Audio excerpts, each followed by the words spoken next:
me just try and get it all corrected here. 1 second. Ah, dang it, the wrong one. Hey, there we go. Hi. Hi, everybody. Hi. Welcome. Welcome. Shit. Damn. Hi. Welcome. Hi, everybody. Hi, everybody. Welcome. Welcome, everybody. Welcome. Hi. Hi. Yes. Yes. Yes. It is me and it is I am. Thank you, everybody. Thank you. Thank you. Thank you. Thank you. Cora Lily, thank you. Let's remember the 3 months. Looking great as usual. Thank you, Cora. Very kind of you. Hi. Hi, everybody. So, everybody, we have a big week coming up here, and I'm just still organizing stuff this week. Talking, you watched Prey? I watched Prey last night. Prey was so fucking good. Can I just say right now, everybody, if you don't have Hulu or Disney Plus, you can't watch Prey. So, go figure it out. Prey is the second best Predator film. It has beaten out Predator 2, Predators, and The Predator, but that one's not shocking. I'm not spoiling anything about Prey. It is everything I wanted. It's everything I wanted. It's everything I wanted. Blue Cater 1, thank you. Prey is fantastic. It's just, you guys gotta watch it. I don't normally suggest a film. A lot of films are mid. I didn't watch Thor: Love and Thunder. Didn't care. I didn't give a shit. I watched, Multiverse of Madness with Doctor Strange, and Family Guy doing the Multiverse of Madness was more maddening. It's just nuts to me. But Prey is legit good filmmaking. It's good. It's great, fantastic shit. It is so focused on the core concept of the film that it is, I think, maybe even arguably on par, if not in some places better narratively. It wasn't great. Well, you said that thing again, where you gotta go like, I didn't enjoy it. You gotta say, I didn't enjoy it. Also clarify what you're talking about, because we're talking about a million things. It's outdone by the Multiverse of Madness had that one trailer shot where they're going through all the universes, and then they went to a funny, wacky version of the world, and that's it. That's the end of the story. That's it. It's not even interesting. It was just bummed me out how low-key, how, like, kinda, it was.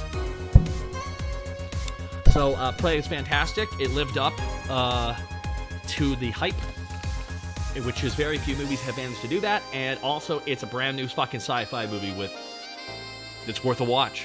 So, yeah. That's all I can really say, guys. I think it was really fantastic. And check it out. I can't wait for Red Letter Media to poke holes in it.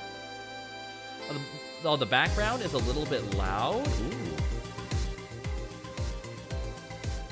There we go. Is that a bit better? Maybe I gotta up my audio a little bit here. Yeah. Yeah. Multiverse of Madness is fine. It's just it doesn't come across like there's madness. They should have called it something else, because when you hear the phrase Multiverse of Madness, it implies a lot of crazy shit is going to happen, right?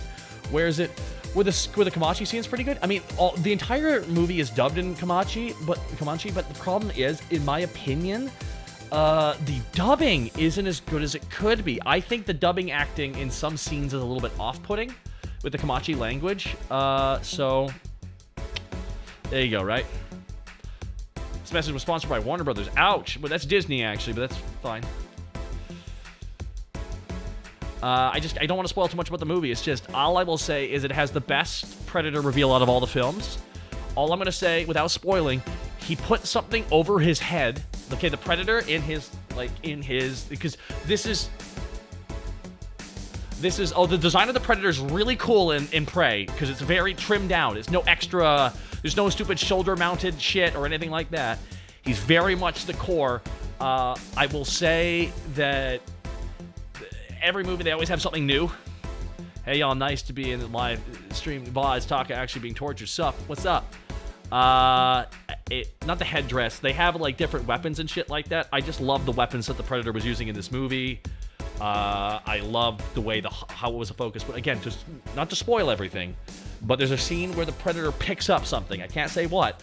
And he has defeated something. He picks it over his head and, like, puts his blades into it, and the blood from it pours down his body, but he's invisible, so the blood is covering him, so he looks like a fucking ghost being covered in blood. So, suffice to fucking say, it's a badass fucking movie.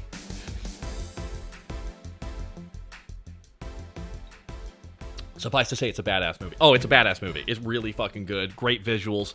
And one of the best things about it, and to compliment the fucking, the directing, one of the biggest things I hate about a lot of fucking movies, or movies with action in it, is the camera is too close. The camera's too close. So, like, the camera will shake around and stuff. Like, the fucking Taken movies were like that and shit. It's just too much. It's just too much. I can't, there's a better scene than what I'm saying, but it will spoil shit. So I don't want to do that to you. But essentially, this guy knows he's invisible, but it doesn't treat it like other Predators. This Predator operates very differently. Yeah, this Predator, and the camera shakes all the time. This movie, from what I noticed, the combat scenes, the camera didn't shake that much. The camera, if anything's about 6 feet back, further than I'm used to in movies for the fight scenes, so a lot of them are longer takes. Then Hades, you'll like this movie, because I think it's just as good. It's a different kind of film. It's a very different kind of film, and I like that. Sounds like a spooky boy. Oh, this guy. All I can say is at one point, the Predator's covered in blood and can be seen, but only his upper half, because it's like obviously dripping down him, and he's chasing after somebody, and the distance shot is, it's like a drone got a shot of this. It's in the sky. The person's running through the field away from the Predator, and the Predator is literally a red fucking specter running after them through the wheat field.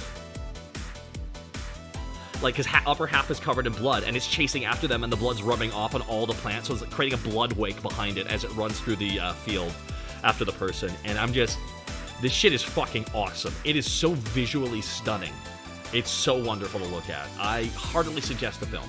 Swamp Monster Chell, thank you so much.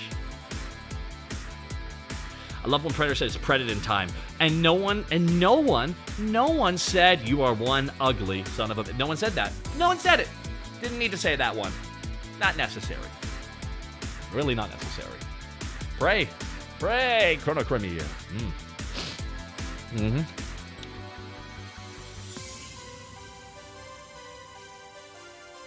Predator's beautiful. I think it's one of my favorite Predator designs. The reason why the new Predator looks so good is because he's not. Oh, it's not too much. It's not too much. Like, it's very focused. And he's got a new weapon. Because I don't want to spoil what his new weapon is, but it's neat. It's a neat little weapon. It's not, and finally, the Predator has a new weapon that isn't just some bullshit gun. Because that shit just seems really unfair. And I will say at one point, I don't want to spoil it, but somebody, when they're fighting the Predator, he goes invisible, and they scream out, "Cheater!" I'm like, good. Someone calls it out. That's fucking busted. The fact that you're this tough and you can be invisible, fuck you. Creed Shojin, thank you so much. Is the new weapon a good film? Yes, the new weapon is literally, the new Predator movie is literally the second best Predator movie next to the original. I will flat out say that. I have watched a lot of the Predator films. I've watched the Alien films. They're all, I think Alien vs. Predator Requiem is actually fine. I think it's actually fine. I think it's serviceable. Is it a great movie? I don't give a shit about the humans. That's fine. That's not why I'm watching that film. But I will say this. This movie just knows what to focus on. The theme is being a hunter or being prey. And that is the whole concept of the film in every way. And it really, even more so than the original, really comes across that way. And I just really can't wait for you guys to check it out and enjoy it. There's so few movies I would suggest everybody, you know? I'm just happy there's one I can now, finally.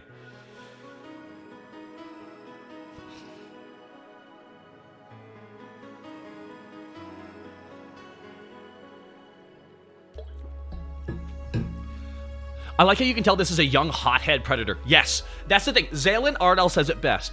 I like how you can tell this is a young, hot-headed Predator just through the physical acting. Correct. Now, the original Predator was very strategic. In the first movie, like, he was taking his time, he was hunting, he was learning each of their skills. This Predator doesn't do that as much. I can tell that this Predator is young and an idiot. He's very impetuous. He's very easily goaded. This Predator is different. It feels almost, because the thing is, it's about, because for Predators, this is a ritual for them. This is the whole trophy shit, this is all a ritual of growth for them. So this is this creature's big ritual. The first Predator went through his rite of passage hunt, so he was an adult. Bingo. Swamp Monster Chell is correct. In the first Predator movie, that is a fully actualized hunter. hunting trained killers in the first movie. This is a young predator doing his coming-of-age ritual on planet Earth in prehistoric times. And I'm for it. I'm for that kind of concept. That's fun. Yeah, Prey's alien is learning by watching and wants to win on their terms really strongly. Bingo. That's one thing I'll say about this predator, is this predator is very different from the previous predators. I would say all previous predators, is there character? Kinda. You can argue that there is. But with this predator especially, you can tell he's different. You can tell he's young. He's so eager to hunt, dude. He's like, was so jazzed to fight a wolf at one point. He was excited as fuck. Like, you can tell he's been waiting. What about Predator 2? Where would you say the Predator was at? It's about the Predator 2 is, I always feel bad for that movie because it's actually serviceable. It's an interesting setting. I would say that Predator was he was just trying a difficult hunt. He was trying a difficult hunt. That's what the Predator 2 was doing. Hey, thank you, Smite. Hope you're having a good day. Wishing you nothing but the best. The geriatric ones was like a ritual thing, was also AVP. Yeah, that's Vina. Thank you as well. It's why this movie's really different, and because there's like kind of like, I know they have like heavily accented English, and then they have the Comanche language. But over half the movie is silent because it's just quiet and paying attention. So, hey, Rain Takimura, thank you so much. 2 months, nice, huge fan. Love your roles in DBZ and Hellsinger Bridge. Well, thank you so much. And Theron, thank you for the 15 months of support. AVP was just stupid fun. The first AVP was just rushed, and you can tell. That's the problem. The first AVP should have been AVP 2, in my opinion. They should have really shored up that plot. Well, thank you, Aspardo. They're very kind of you. But no, I'm just happy that... now, let me look at it, because the guy who made this new movie... Let's look at Prey, the film. Because it's actually kind of an interesting director. Karthi Loon, thank you. So this is actually directed by Dan Trachtenberg, which is pretty fun because he has directed before this. Wow, he actually... Okay, so here's what he has actually... Oh, shit. Okay, you know what he directed for this, everybody? 10 Cloverfield Lane. Mm-hmm. Yeah, if you've seen that one, you know what I'm talking about. Karthi Loon and Shinichi Kiddix, thank you so much for gifting a sub to Spite. Very kind. So this is the guy who directed 10 Cloverfield Lane, which was one of my favorite thriller movies from the year it came out. So he got contracted to make the Predator prequel. He's also... those were his 2 films, by the way. That's it. It's 10 Cloverfield Lane and Prey, and he's done... Now, hold on. Now, everybody, get this. He's directed an episode of Black Mirror. The episode Playtest. Yep. Playtest was his episode, so he knows horror. He directed The Name of the Game from Season 1 of The Boys.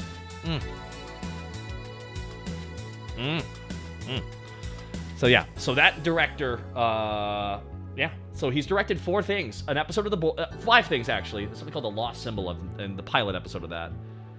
Yeah. And, yeah, man. And one of his first videos was Portal, No Escape. He did like a fan production. And then he went on to get 10 Cloverfield Lane, which is, you know, fucking dope as shit. And then made Prey. I don't even know what to say. It's like, he doesn't have a massive IMDb, but I also like that. It's like everything he's made is a hit. You know? Like, it looks like he takes his time on his projects. You gotta watch 10 Cloverfield Lane. It's one of my favorite fucking horror films. Actually, I put it in my top 25 list now because it's so fucking great. I can't spoil it. I can't say a thing about 10 Cloverfield Lane without spoiling the movie. I can't. Don't spoil anything in the chat, guys. Don't be a dick. The Cloverfield the Cloverfield paradox is trash, and the original Cloverfield movie is hilarious because no one's swearing. And when South Park did an episode where Randy just keeps screaming, "Oh my god, I'm so startled. I'm just so startled." Because no one's like, "Oh my god, I'm fucking scared." Like, no one's saying shit or fuck at all in that movie because they wanted a PG-13. But this is a natural disaster and all these awful things. People are like, "Oh my god, darn it." I'm like, come on, guys, really? They're gonna swear. They're gonna say fuck every third word. Fuck, fuck, fuck, fuck, fuck, fuck, fuck. Someone's gonna say that. Fuck, fuck, fuck, fuck, fuck, fuck, fuck. What does a new Predator be considered a Youngblood? He is a Youngblood. This is his first thing. You're going to love it. It's so great. This is what makes it... See, not only is the movie different in context of how they're framing everything, but the Predator himself is a very different kind of Predator. So, yeah. Start barking, Taka. This isn't a Mary stream. I know I haven't seen Prey yet, but the reason that it's interesting, the Comanche language really interests me. I'll be honest there, and the Comanche dub was kind of mid. I'm not going to lie. I thought it could have been better. Just because the acting, I feel like there was a lot of hurried scenes, and the performance didn't feel hurried. Over the voiceover, they weren't acting out the scenes, speaking the language. It was dubbed over their pre-existing scenes, and that, I don't know.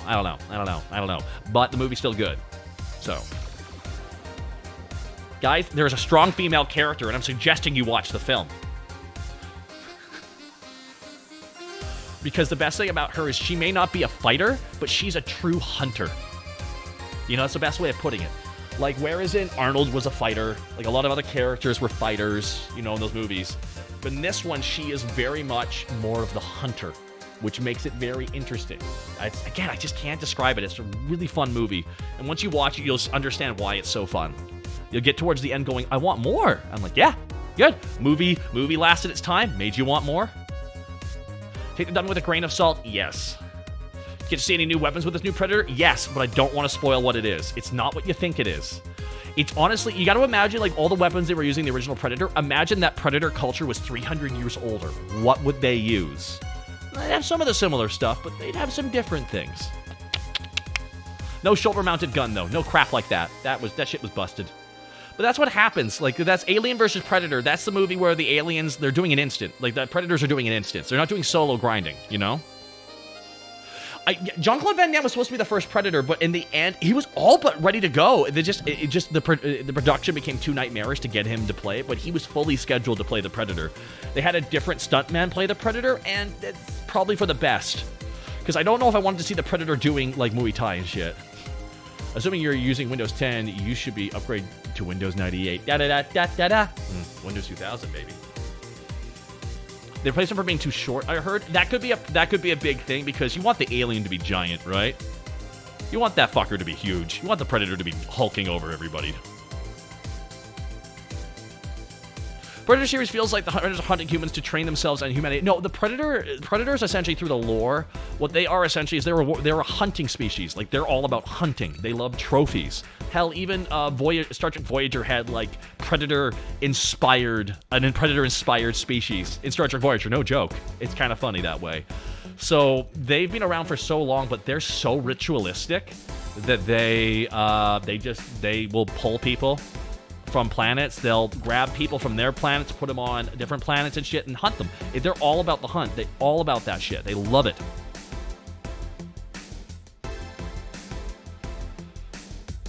The Hirogen. No, the Hirogen. Yeah, they're literally just predators. That's all they are. They're just like crappy, low-budget predators. No offense to Star Trek.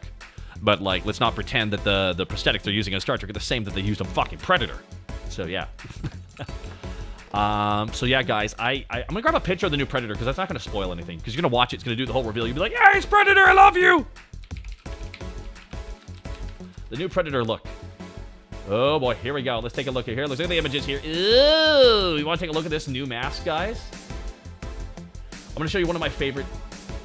This is so good. This is one of my favorite shots of the film too. All right, 1 second here. Let me grab this for you. I'm grabbing a couple pictures, everybody, so you can take a look at this guy. Oh, this is a trial of ascendancy for growing up for them. Like, they're meant to hunt all this shit to grow up. And here's the thing. So not everyone's seen this shit. So you all seen, like, old school Predators and stuff like that, right? So what we'll do here is I will show you real quick here. This is one of my favorite shots of the film. She's just out of focus behind the tree, and he's just right back there. He's like going, where is she? I can't spoil why he can't see her. But Rise H289, thank you so much for the 2 months of support. But here it is, guys. I'm going to show you this real quick here. Here it is. This is this new mask. Oh, fucking hell. I wonder how Predators got interstellar travel. Like, I figured that. They stole that from somebody, at least. But take a look at that mask. That is so fucking sick. I love it. I love that look. It's such a... That is actually a machine, though. It's a bone-inspired computer machine, essentially. It is dope as fuck. He is nasty as shit.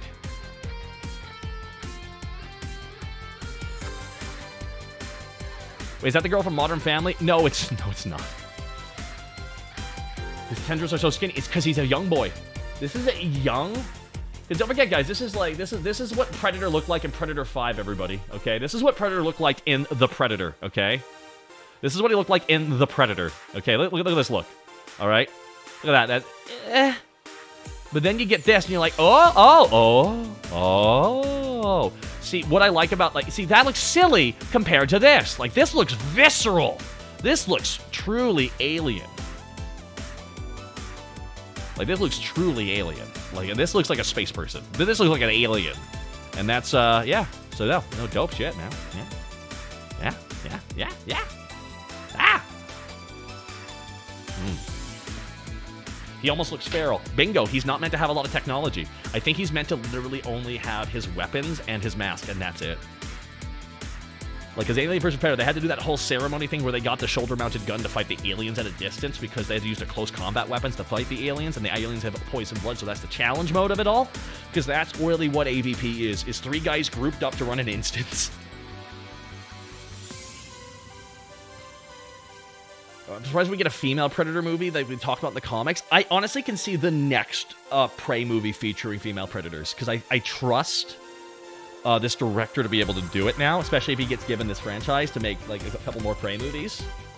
Wouldn't it be hilarious if Predator inspired a prequel series that's just better? You know, because like, how many times have I sat here in my stream bitching about prequels being absolute dog shit, and now I'm sitting here going like, bruh, this new prequel's amazing. It is.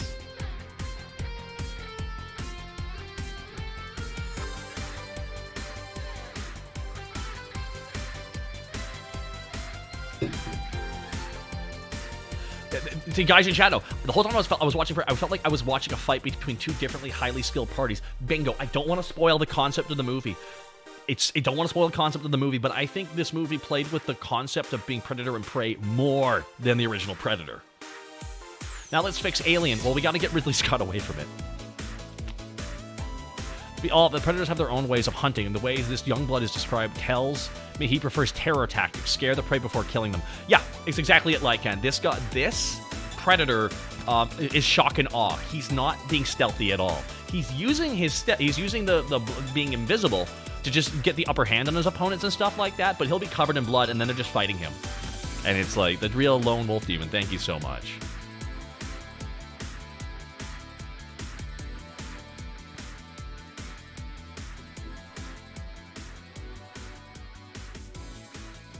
Have human predators in the comics? Well, the comics are all over the place. The Predators fight Superman in one of the comics. We don't have to say the comics are canon. They're fucking batshit. Okay? Yes, everybody, I just said it. The Predator fights Superman in one of the comic books. Okay? So, while they may take... I think there was an actual Predator comic run, which was like Predator like 1700 or some shit like that. I think they took it from those old comic books. They took a lot of inspiration, clearly, on the concept, and they just flushed it out into a movie.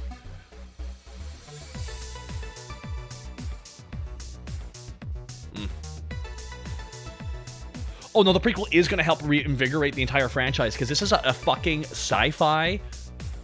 This is a sci-fi action movie prequel getting higher reviews than the original film. How... Bruh, I don't know what to say. I haven't seen Netflix Sandman yet, but everyone's really mad at Patton Oswalt for saying yes to another paycheck, so I don't... There was even Predator versus Archie, guys. Yeah, Predator and Batman had a fight. Ash of Evil Dead versus Predator as well. Like, it's just, all the comic books have had crossovers at some point, you know? Especially when Marvel, I think, had the rights to the Alien and Predator franchise for comic books. I think that's why there was a crossover, eventually. Yeah, and one is Predator versus Judge Dredd. Though, admittedly, that one's good, apparently. See, I like the Predator hunting in Judge Dredd, because that one's more interesting. Now, if he's just fighting superheroes, that's kind of boring as fuck. But if Predator's fighting Judge Dredd, oh no, that's different. That's different. That's very different. Yeah, that's true, everybody. Predator fought Judge Dredd, and it was actually kind of legit. Hell yeah, guys. Hell yeah.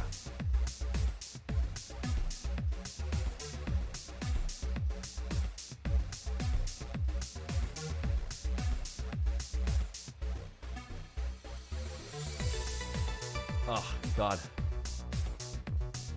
I just can't get over.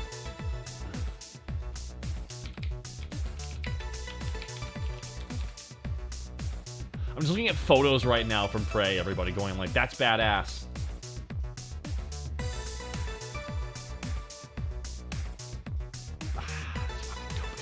Alright, I'm gonna link it again. This is, I keep linking this image, but this was the, when I saw this teaser image, everybody, I was sold immediately on this film. I really was. Immediately. I mean, come on. How do you not go, alright, well maybe I need to see that movie, you know, maybe I should see this movie. Maybe I should give it a watch. Maybe I should give it a watch through.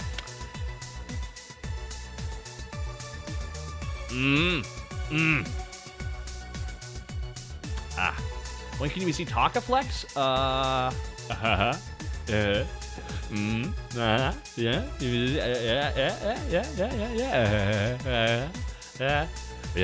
Okay, cool. Anyways. Pie Flame Belt, thank you so much. But no, man. Yeah, so there we go. That's, I mean, I've been ranting about that for about an hour now. About 30 minutes or so. So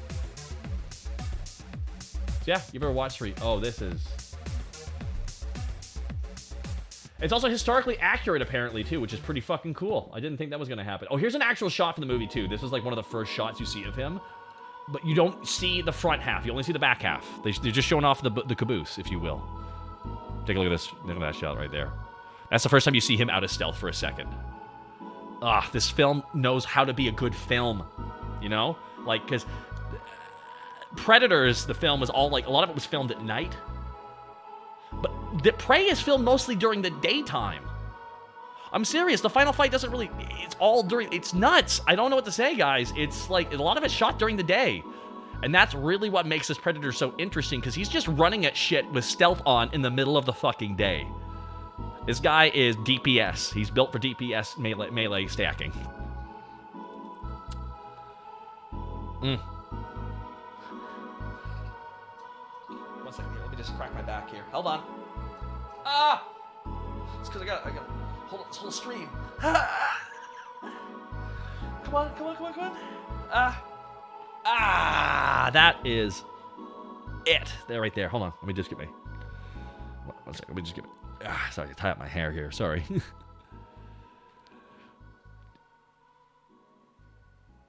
Was AVP? No, AVP was a RL World event. Alien vs. Predator 1 was an instance run, and this is someone grinding. You know what? Predator 2 was someone grinding for high XP. There we go.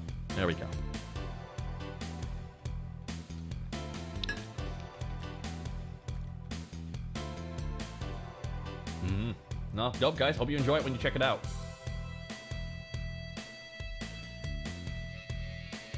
Yep, I got nothing else to say. Just hope you watch it when you do. Good shit. Good shit.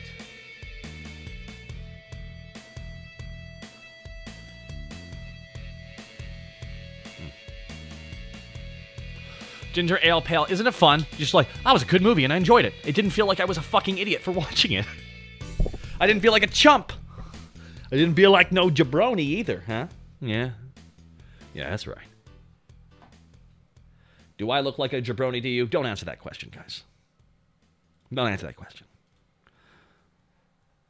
All right, so now what movies are you looking forward to, huh? That's a real question. What's coming out nowadays anyways?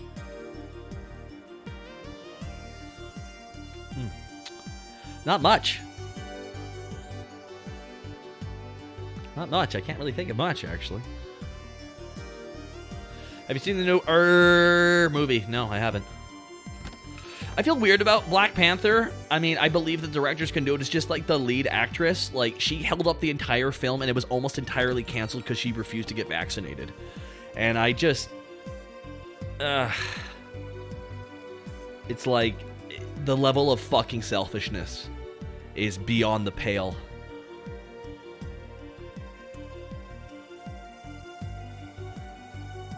I haven't seen Nope yet, but I don't want to go to the movie theater to watch it. I'd watch Nope if I could, at home. Dungeons & Dragons looks fun. It looks okay. But there aren't a million, there really aren't to really fully accurately depict D&D, there really needs to be a fuck ton of demon people that are all just different colors and all being the same person. I'm teasing. Halloween ends. May it finally end. I liked the first Halloween with the new trilogy they did because I thought it was a fantastic movie about PTSD. Then the second one was absolute dog shit, and I won't suggest it to anybody. Halloween Kills was bad. It was a bad film, and I won't rewatch it. It bugged me. And I rewatched the first Halloween, the 2017 Halloween one, like 3 times. That's how bad the mark was missed on that second one. I'll hold a candle up for the third one being good, but I hope the fuck they listened to the reviews of the second one and course-corrected that shit. My God.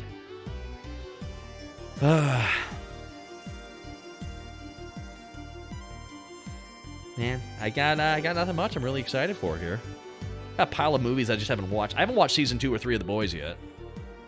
I just got done watching season 3 of What We Do in the Shadows, which has been fantastic. I haven't watched the New Zealand spin-off show, and a lot of people don't even know about it. It's, I forget what it's called, Blank Paranormal. It's like a small town that... Okay, so has anyone ever seen the original What We Do in the Shadows film? With, the original... Taika Waititi, Jermaine Clement, the third one. So the third one, it's really fun. It's aged really well. There's a scene where they have to like pretty much do this like illusion to the police. You see nothing. So everyone's stuck in these poses in the middle of a fight as the police go through, and they're just going, well, that looks wrong, right over there. It's a bunch of trash over there in the corner. Hey, what's that over there? They point at the people. Everyone looks like they're fighting. Yeah, you got a bunch of oily rags right over there. Oh, right there behind them and shit. So those police characters... they were really fucking funny, so they decided to make a show about them. And there's like 5 seasons of it, where it's like small town paranormal, and it's just those two oddly dry cops dealing with paranormal shit. We got a bunch of witches out here tonight, so we got to make sure that they got all their paperwork done here, and make sure the hexes are not going to be hexing the wrong people. Yeah, that's a show in New Zealand. Yeah, they had a spin-off show in New Zealand based off that. Not everyone knows that shit because it was on New Zealand television. It's on some streaming services now. I know it's on Crave in Canada, and it's been on my list to watch, and I think I'm going to binge watch it next. Just because I liked watching What We Do in the Shadows. I watched all of season 3. I haven't seen any of season 4 yet because I'd have to watch it on actual television or actual Hulu, and no, it's not happening. I will say this, like, here's the thing. Very rarely is a show spin-off of a movie good or equivalency. And yeah, What We Do in the Shadows actually lives up to the hype of the original movie. And considering they're deviating away from the original core cast of Taika and Jermaine Clement and shit, it's like pretty ballsy. But they cast Matthew Barry in what I like to call the most strategically correct use of Matthew Barry I have ever seen. Hello, everybody. My name is Matthew Barry. I will grab a quote of his that I had to save it because it's a hell of a quote. Gay is in, gay is hot, I want some gay.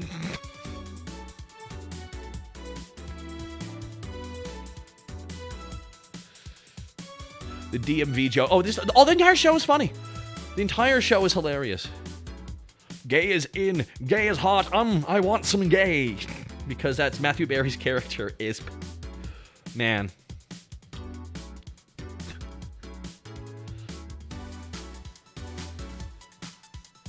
Why didn't I touch her shoulder? Oh, he talked to somebody else. I was like, what the fuck? I was on Apple TV. I don't have Apple TV. No, I don't. That's the one I don't have. I don't have it. Yeah. Bleh. I don't want it. That's right, I said it. Thank you for vibing here, guys. There's a lot of other streams you can go to, and you chose this one. I don't know why. I don't know why you do that. Taka Daytona, regular human. Yes. Tony Daytona is just the best thing to say in his language. Tony Daytona, regular human. This is a good episode where Laszlo... Though I will admit, I'm I think all the vampires are hilarious. I think Nandor, God, his accent's amazing. Hello, I am Nandor, the relentless, in that I am relentless. Oh, thank you, Mike. Loves anime. Well, then I hope this one's a derailer for you. Combo breaker. Cabbage enthusiast. Thank you. Nord, I'm doing okay. Thank you. I feel like I gotta live a life to talk about you guys. And I really feel like I haven't had much here. But I can say that this week I got Froggy coming by. We got a pumpkin potion swinging on by. And I'm waiting for my Friday night guests to confirm with me they're coming on Friday. Then once I get that, I'll be able to give you guys a full schedule. But it'll be a busy week this week. I'm gonna stay busy. Yeah.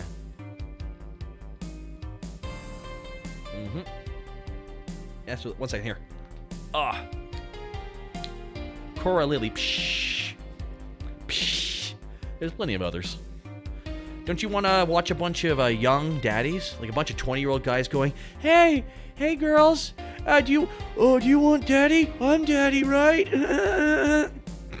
Come on. It's everyone's favorite. It's where the 20-year-old pretends that they're daddy. It's the best. It's like, hey, ladies, I'm daddy. So kneel before me and suck my wet hole. I'm really mature. I'm very much a daddy. You can hear from my voice. You can hear how daddy I am. Okay? It's okay. You should just call me daddy. I'm not at all a dude who's got a tiny dick.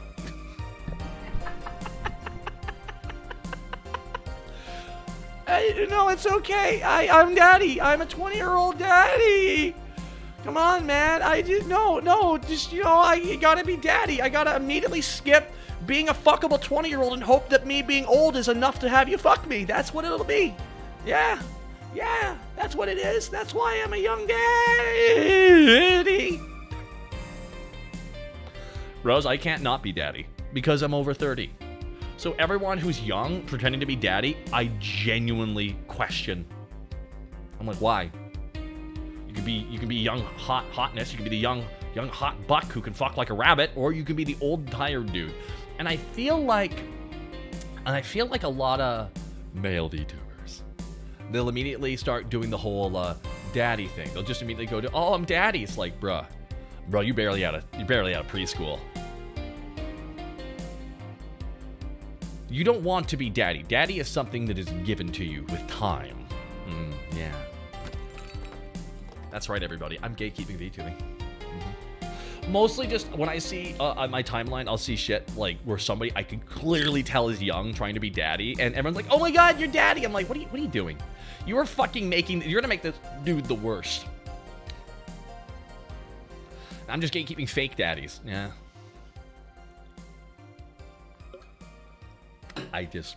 Come on, don't. Because one of the biggest things that they do is I feel like it's a default because they'll see it working for other people because like being quote unquote a daddy means you're being older and you got your shit together. And a lot of these guys in their young 20s aren't at all daddy. And they shouldn't be doing it. They can do it. I'm just gonna make fun of them. You know, they can do whatever the fuck they want. All these young daddies, they can go ahead and be like 19 years old and be like, hey guys, I'm daddy. I'm daddy. I'm the seducer of women.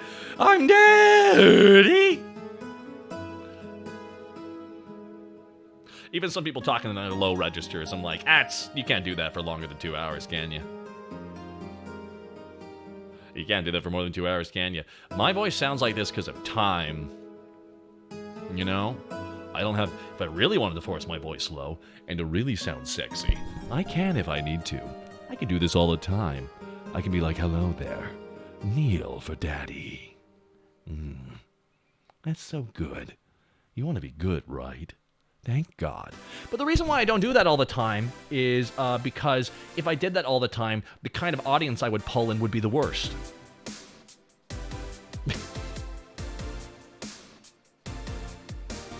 Right?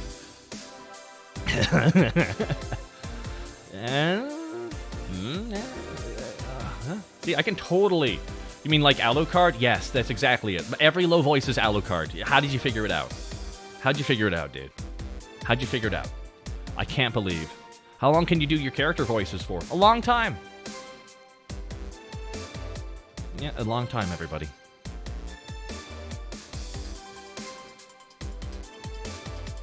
Perfect Cell is 100% proof. Well, here's the people think Perfect Cell and Alucard just sound the same. They don't. And I'll do them side by side. Here we go. Hello there, Goku. It is I, Perfect Cell. I'm here to defeat you and your little menagerie of friends, including Piccolo, and I'm gonna beat the shit out of Tenshin on especially.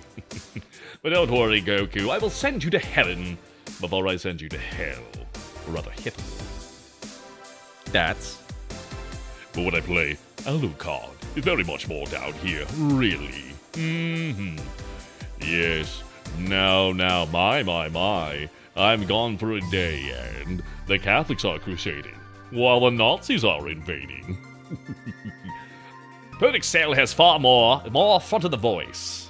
Very, very much more front of the mouth there. A lot of projection from the same place, all the same. Perfect Cell, that is, very much like, in a similar cadence to Sideshow Bob. Whereas an Alucard is very much down here, more confident. He's like, yeah. Alucard's not as loud. Alucard, Perfect Cell is a showman. Alucard is yeah. Perfect Cell is a showman. Bingo, you got it. Cell is very much putting on a show for everybody. Alucard isn't. Different for Alucard.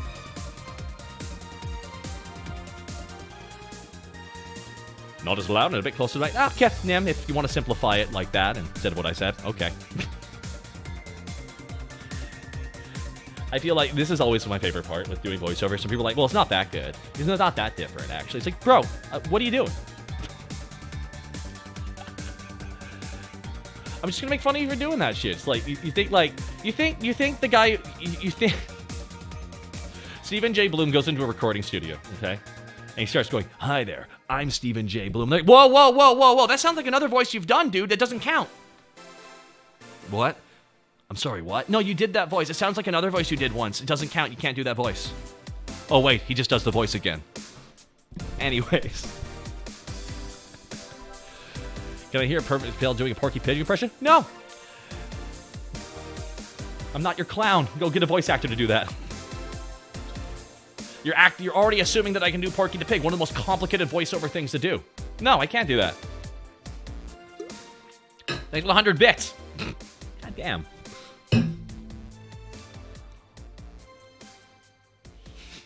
See, guys, why?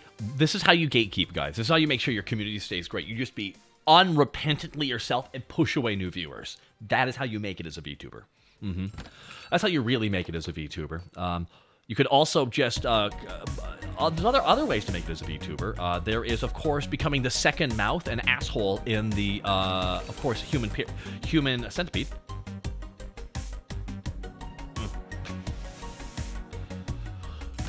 Gatekeeping king? Oh, please. Dude, yeah, I'm a gatekeeper, and then I point out everybody where they can go and what they can learn. You know, I'm like, oh, God. I think this is a wonderful frame of expression. I think a lot of people are finding themselves through this expression, and that's really fucking cool. But one of the things I always want to tell people that there are no rules. You don't have to do what everyone else does. Oh, thank you, Pokemon Master Holly. I do appreciate that. See, you like my voice? See, I should use my bassy man voice more often. I really should, because it's natural, and I'm not pretending it's this low. I actually do sound like this. I just slur a lot more off stream. Maybe like, stream's over. All right, guys, good show. How good time. Pokemon Master Holly, thank you for swinging on by here. Just, you know, there's no rules. Do what makes you happy. And boom, boom, boom, boom. Yeah, you sound like a radio DJ voice. You're listening to CQFM, the 101 time stopper. Now that's a lot of damage. Oh, fuck. I can't believe you've done this. A guy not faking a deep voice? Oh, I know, right? OGRB? Now, OGRB is actually a master. She can detect when someone's trying to act 28 when they're clearly 18. Oh, I'm daddy. I'm daddy. Don't worry, ladies. I'm daddy, so please call me daddy.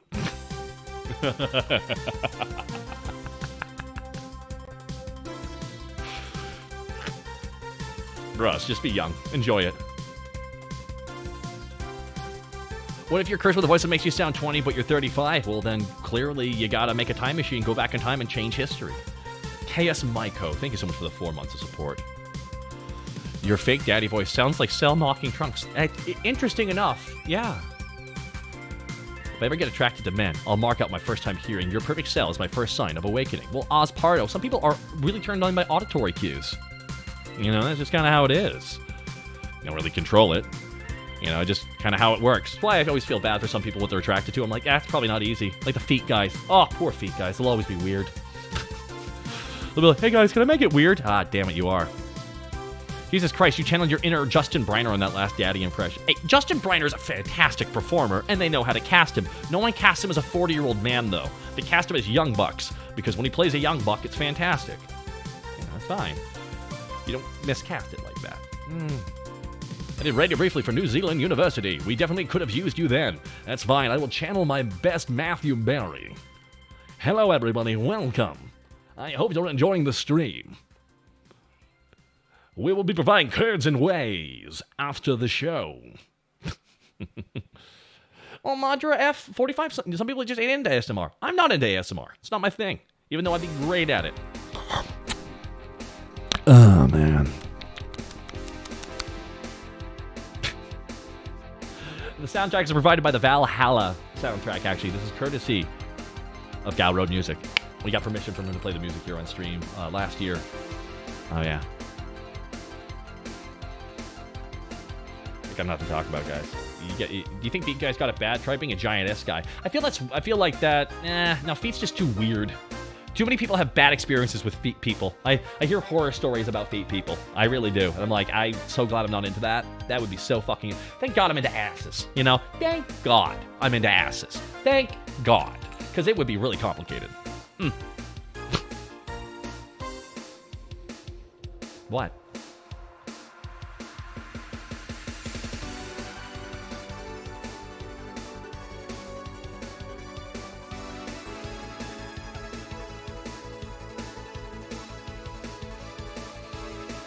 Thank God I'm into something easily accessible and approachable. I want a taller girl from me, but I'm 192 centimeters. Ain't gonna happen. Oh, Uzmov, poor fella.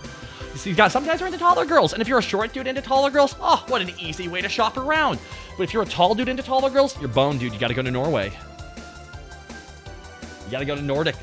Gotta find those giant whites. Oh, tiny man. I mean, I'm like many men. You know, I was a young boy, impressionable, sneaking Futurama episodes, and then I watched The Planet of the Large Women and was awoken.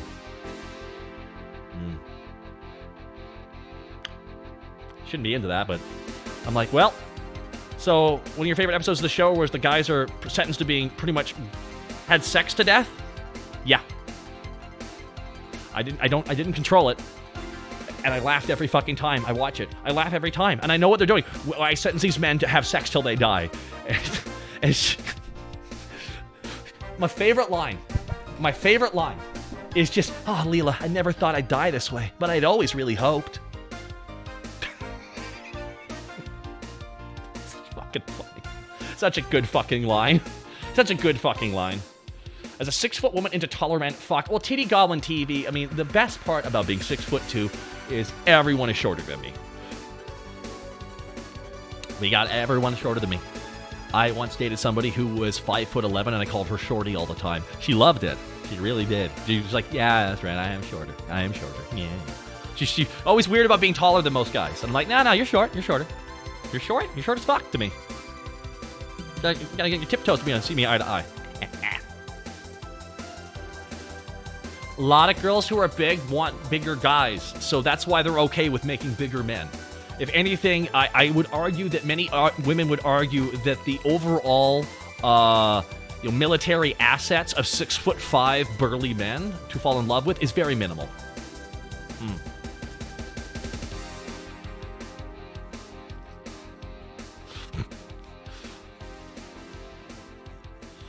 Hello, puppy. How are you doing? There's a dog near the microphone. Thank you for swinging by my bar. We're in the VIP lounge, and you're all sexy, everybody. It's a puppy. He is a puppy. That's true.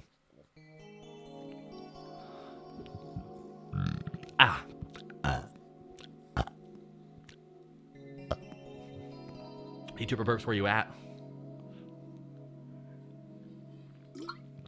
Hey, for real though, where you at though, bruh? Bruv, where you at? Go lie down. Go lie down, puppy. Go lie down.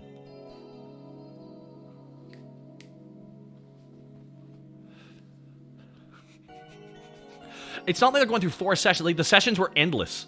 So it's not like any of the punishments are different. It's just more Kip would have more variety of women having sex with him, whereas in Zap and Fry, we're just going to have the same looping forever. And I think mathematically, I think they had sex with like 30 women at that point. And I'm just like, please, ladies, the body's willing, the mind is willing, but the body is fleshy and bruised. Can we just cuddle? Me watch Snoo. No! Being dragged in. The flesh is soft and weak. We have a good time on the planet? I had Snoo. Yes, we did. And they just got like casts around their groins. Can we just cuddle? How come Mim wasn't at the bar this Friday? Because they weren't. Mm-hmm. Green kissy man.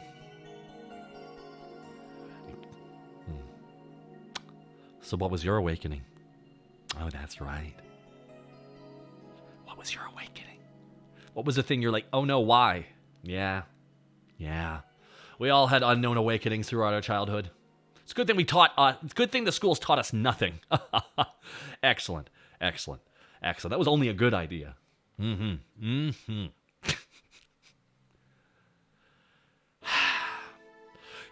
Yeah, Shigo was for a lot of people. A lot of people found out. I mean, I have a very scathing joke. Why are so many guys into goth girls and tomboys? You know? Now why? Why is that? Why are so many guys into goth girls and tomboys? Well, how many guys won't admit they're gay?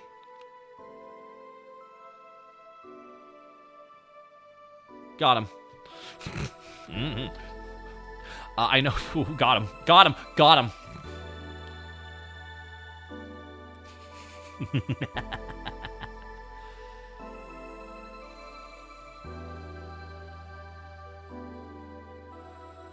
Oof, I feel attacked on that one. Oh, I know, everybody. You scoundrel. How dare you say something so true, yet so wrong. I realize I also like guys when I replayed Castlevania Symphony of the Night at 14 because Alucard. Oh, so you must have loved Season 3 of that Castlevania show until they were chicken shits on Season 4. Remember when they had 2 battle scenes and 3 sex scenes all interwoven together or some shit? Then the 4th season came out and they're like, what if we got rid of all that pesky sex stuff and had everything happen off screen? Boy. Mim, I'm sorry. No, sex stays. Mim, I'm sorry. You watched Castlevania Season 4. You know what happened.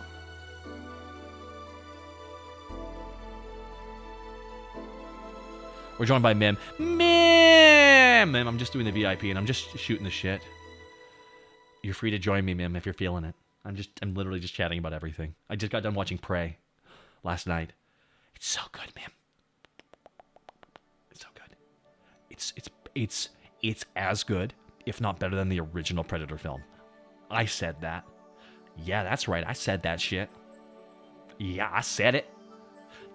Dude, it's getting 90 on. It's getting like 80s and 90s on Rotten Tomato, and it's a fucking sci-fi prequel. That is unheard of. Did I watch it in Kamachi? Yes, though I have notes about the dubbing. Specifically, I feel like they tried to get the actors all done at once, and some of their later lines that they're recording, because it was dubbed over in Kamachi, it feels like there's one scene where they should be hurrying a bit more, and I don't feel that from the delivery. Even though I don't speak the language, I can hear that kind of that energy. So that's my only kind of issue with it. That being said, over 50% of the movie is silent anyways, so you know, But no, Mim, I love you. I hope you're having fun today. I feel like you're the only place we're talking about fetishes isn't embarrassing. Mim's right there, everybody. Mim is right there. Mim is right there. Mim's even better for that. I do give people grief for some of their fetishes. I just go like, I mean, in the end, you don't really control what you're into. I mean, you can kind of control it. You can min-max it a little bit, but it's kind of just part of that.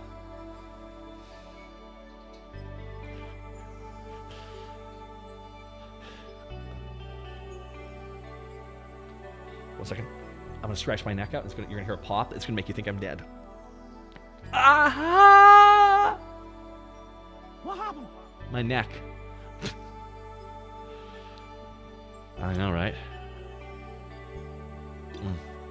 You're free to join me, Mim, if you're free, but if not, it's okay. Talk, I found a new game called Squirrel with a Gun. Well, now we know what it's about. Is my neck okay? All I can say is I had a very large injury to my left side. At my left side of my body, multiple times. I've had multiple left side of my body injuries, enough that it's pretty much created some problems. I need to actually go to the doctor about it. There's permanently, essentially, a pain in my neck that's always kind of there, and as well as my hip. No joke. Yeah, guys, it was a leg injury. So I've actually lost a lot of weight all the same, but still, there's still a lot I got to work with. It's just a lot of pain. So I'm going to manage it the best I can.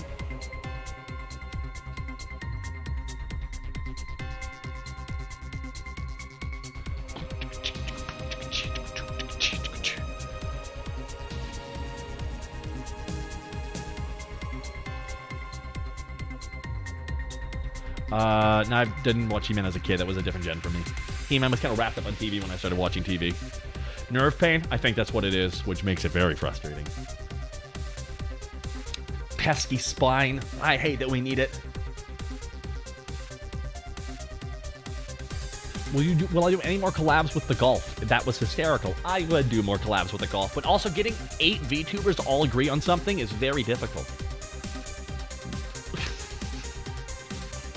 I got one of those in me a month, at best. I've been thinking about my stomach was like, bleh. Oh, Ginger Ale Pale, I'm glad you love him, Peglin. Peglin was so cute.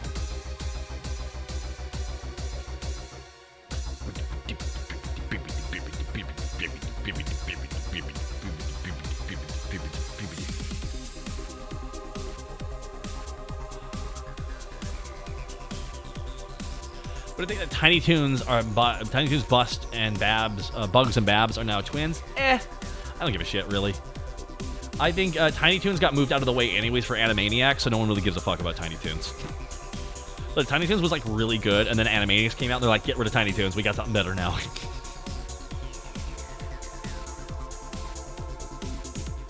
It feeds my love of puzzles very nicely.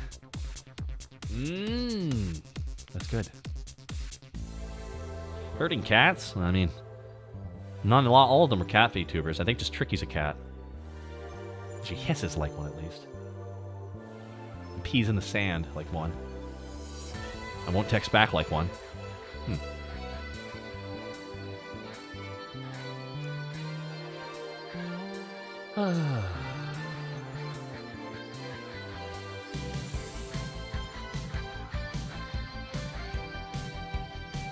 Hey, happy belated birthday, Taka. Kittysaurus, thanks so much.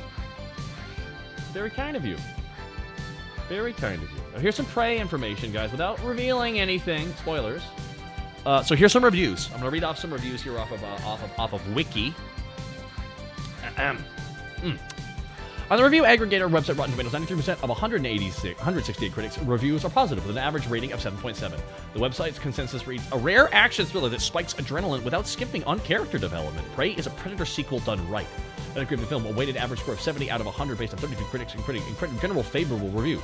David Fear of Rolling Stone referred to the film as a long-awaited masterpiece and a series highlight. He said Trachtenberg succeeds both in capturing the spirit of the original Predator and giving the movie its own identity. Praising Amber Midthunder, who is the main actress, main actress, performance, and found her character to be indigenous version of Ellen Ripley, the protagonist of the Alien film series. While complimenting the visual effects and action sequences, Andrew Webster of The Verge found the film to be a refreshing take on the Predator franchise, complimenting the slow reveal of the Predator across teasers, praising the development of Naru's character and her abilities depicted across the movie leading up to it, and stated that the film's strength resides in its simplicity and its commitment to follow its core concept, while complimenting the Comanche representation and absence of stereotypes. Nolan Edwards of Mashable called Trachtenberg's movie the best edition of the Predator franchise since the 1987 film. Yep, praising Jeff Cutter's cinematography and Patrick Asen's script. Yes, the cinematography is amazing. It's literally by one of the best parts of the movie. Stating the film's setting provides a fresh new context, applauding Mid-Thunder's performance and the development of her character, calling Naru a smart action hero while complimenting the action sequences across the fight scenes and the level of violence. Yep. There you go, guys. Yeah, there you go. This is some legit reviews.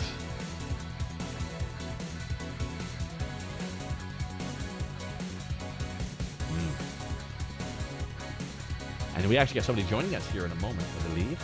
Yeah, I know, right? How about that? How about that? How about that? How about that? How about that? How about that? All right, let me just double check here. I gotta check my. Yeah. Oh, Min texted me. Yeah. Okay. Didn't need to use that emoji, Min, but okay. Oh man, what am I gonna do? Okay.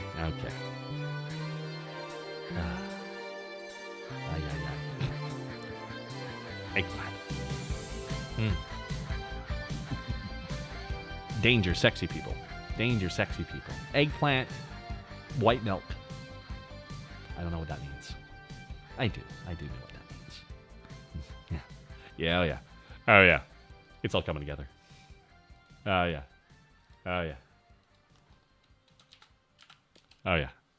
I knew it. Well, I'm glad you did. Hello there. Hey, Calvin, thank you so much. Appreciate all the support. I didn't know what I was going to stream today. I just went like, you know what? I should just stream. I should just do it. Fuck it. I got to head out here in a bit, but, I can do it right now. Calvin, thank you for the 2-month resub. Very kind of you. Aside from that, I got nothing new going on, bros. There's nothing new going on, bro. We're still dealing with COVID. Now we got the pox, which has been a while since we had a pox. That one doesn't look fun, because I don't know if you guys remember having chicken pox. That shit sucked when we were a kid, and we had to do it then so we wouldn't die. And now there's a whole new one. I'm like, but if we have chicken pox when we're adults, we die. Yeah. But that's not good. I won't lie, everybody. I actually reached out to somebody recently as well to talk about this. I reached out. Now, this is not confirmed yet. I need to hear back from them, but I reached out to one of my contacts. I won't say who, because I don't want to spoil. I don't want to out them. But I spoke out to one of the best contacts I could ask for, because I'm going to be looking for more or less a fursuiter maker. I'm not making a fursuit, but I'm trying to get a mask made that I think will require an extra level of engineering, to say the least. When I do my wrestling managing, and I will do my wrestling managing, I have a particular thing I want to wear. So I reached out to somebody to possibly make up something. A cult mask? I can't spoil too much. But suffice to say, I need something that's rigged up to my jaw. In particular. Okay, a furry mask. I don't need a furry mask. But I need a furry mask maker. That's the thing. Because they have the fucking skill. They have the engineering ability. And that alone is like one of the things that a lot of the furry costume makers can do. What they'll do for their heads is they will have extra things rigged up to the jaw and to different parts of the face. So different things activate when they flex their face. There's an extra level. And also, they make that shit to be worn in a rave and shit. So they build this shit to last and work properly. So specifically, even though I'm not a furry, or am I into furry stuff, I need to go to one of the best furry builders to build that shit. Yeah, expertise can translate well. Not all masks with snouts are furries. Bingo. Thank you very much. That's exactly it. And that's one thing that I'm definitely going to be looking at getting made here. I need something I saw someone that made a mask that has a jaw moment. Ah, yep, bingo. That's kind of like Zora Ideal's mask. The mouth moves when you're talking with it. I can't fully describe it. I need to sit down with somebody and go over what is viable. Because as much as I think something could look good, I mean, I'm just imagining something. Doesn't mean it's viable or would work or would sit well on my head or anything or would be comfortable to wear.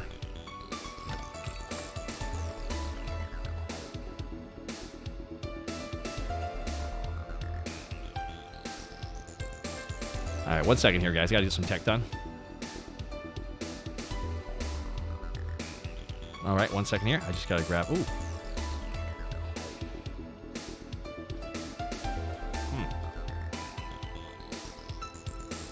Unlock the back fucking... Ma'am, I am... Oh, my God. You are just... Ma'am, you are just... Ma'am, you little pesky little... Mim, I'm gonna get you. I'm gonna get you, Mim. That's what I'm gonna do.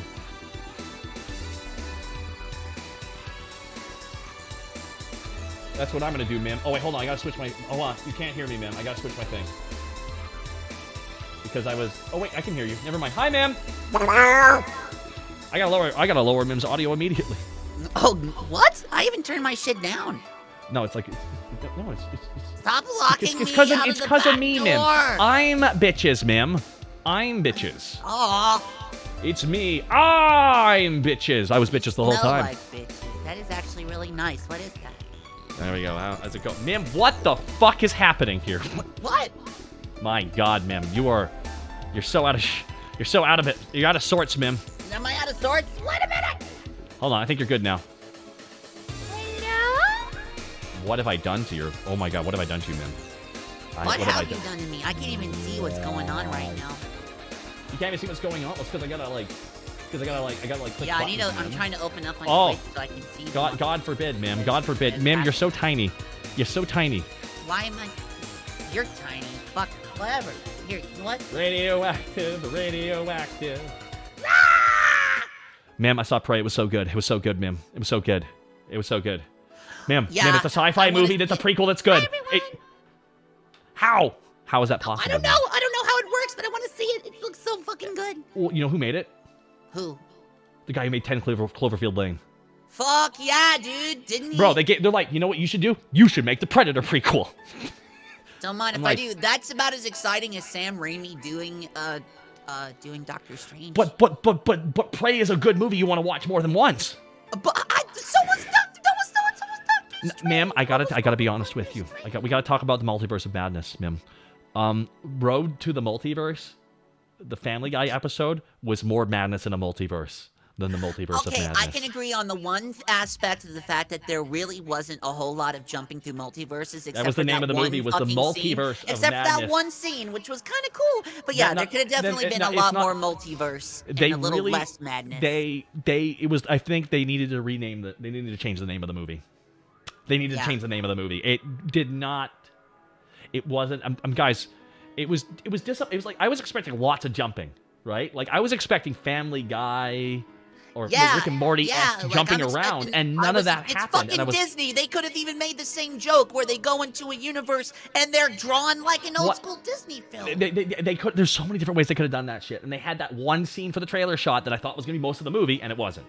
And that bummed me. I like Sam Raimi's directing. He was a great director. The script was dog shit. Yeah, the script was bad. And here's the thing. I loved who the villain was. I loved the shit out of it. I won't spoil who it was, but I thought it was great.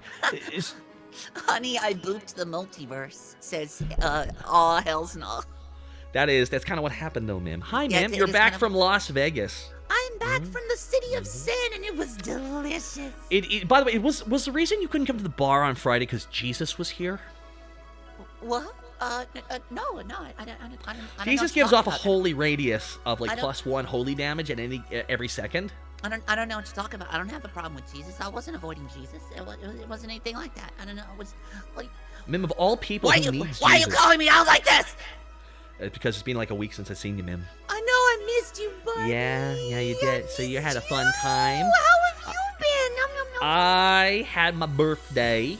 I know. I hated so much that the trip coincided. It's okay, Mim. But How did you have a dare good birthday? you, Mim? How Mim, literally you being there was like Mim was what could be there. Ah, dang. Oh well, because there was like 20 people there. Because the big thing was it was a mess of people. There was like 8 people on the call at one point. It's like I don't know if Mim would handle this. I don't know if Mim can handle 8 people at once. I did okay with the last one. I think it'd be okay, but like That's true. you had a good group of people.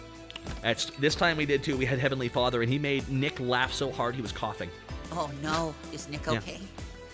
Nick is okay now. It took a while Okay. Was he though. Virtual hug for Mim. Fist bump for Taka. Excellent. Fist bump! Excellent. Zacho Duo, thank you so much for the 60 months of support, dude. I hope you're doing okay. Hope things are fine this summer. Hope it's not too hot. Nah, it's not fucking. By the way, I watched a little bit of the stream, not only your birthday stream, but the stream with Jesus, and I have to say, I'm very proud of you. You made the same jokes I would have made, so thank you. I was asking the really hard-hitting questions of Jesus, you know? There were some really, yeah, I know. Well, like 12 disciples, all you just got straight vibing. to you got straight to the 12 men in a boat for months well, at a time. that one was the most That common. was, You got one of them has to statistically be gay.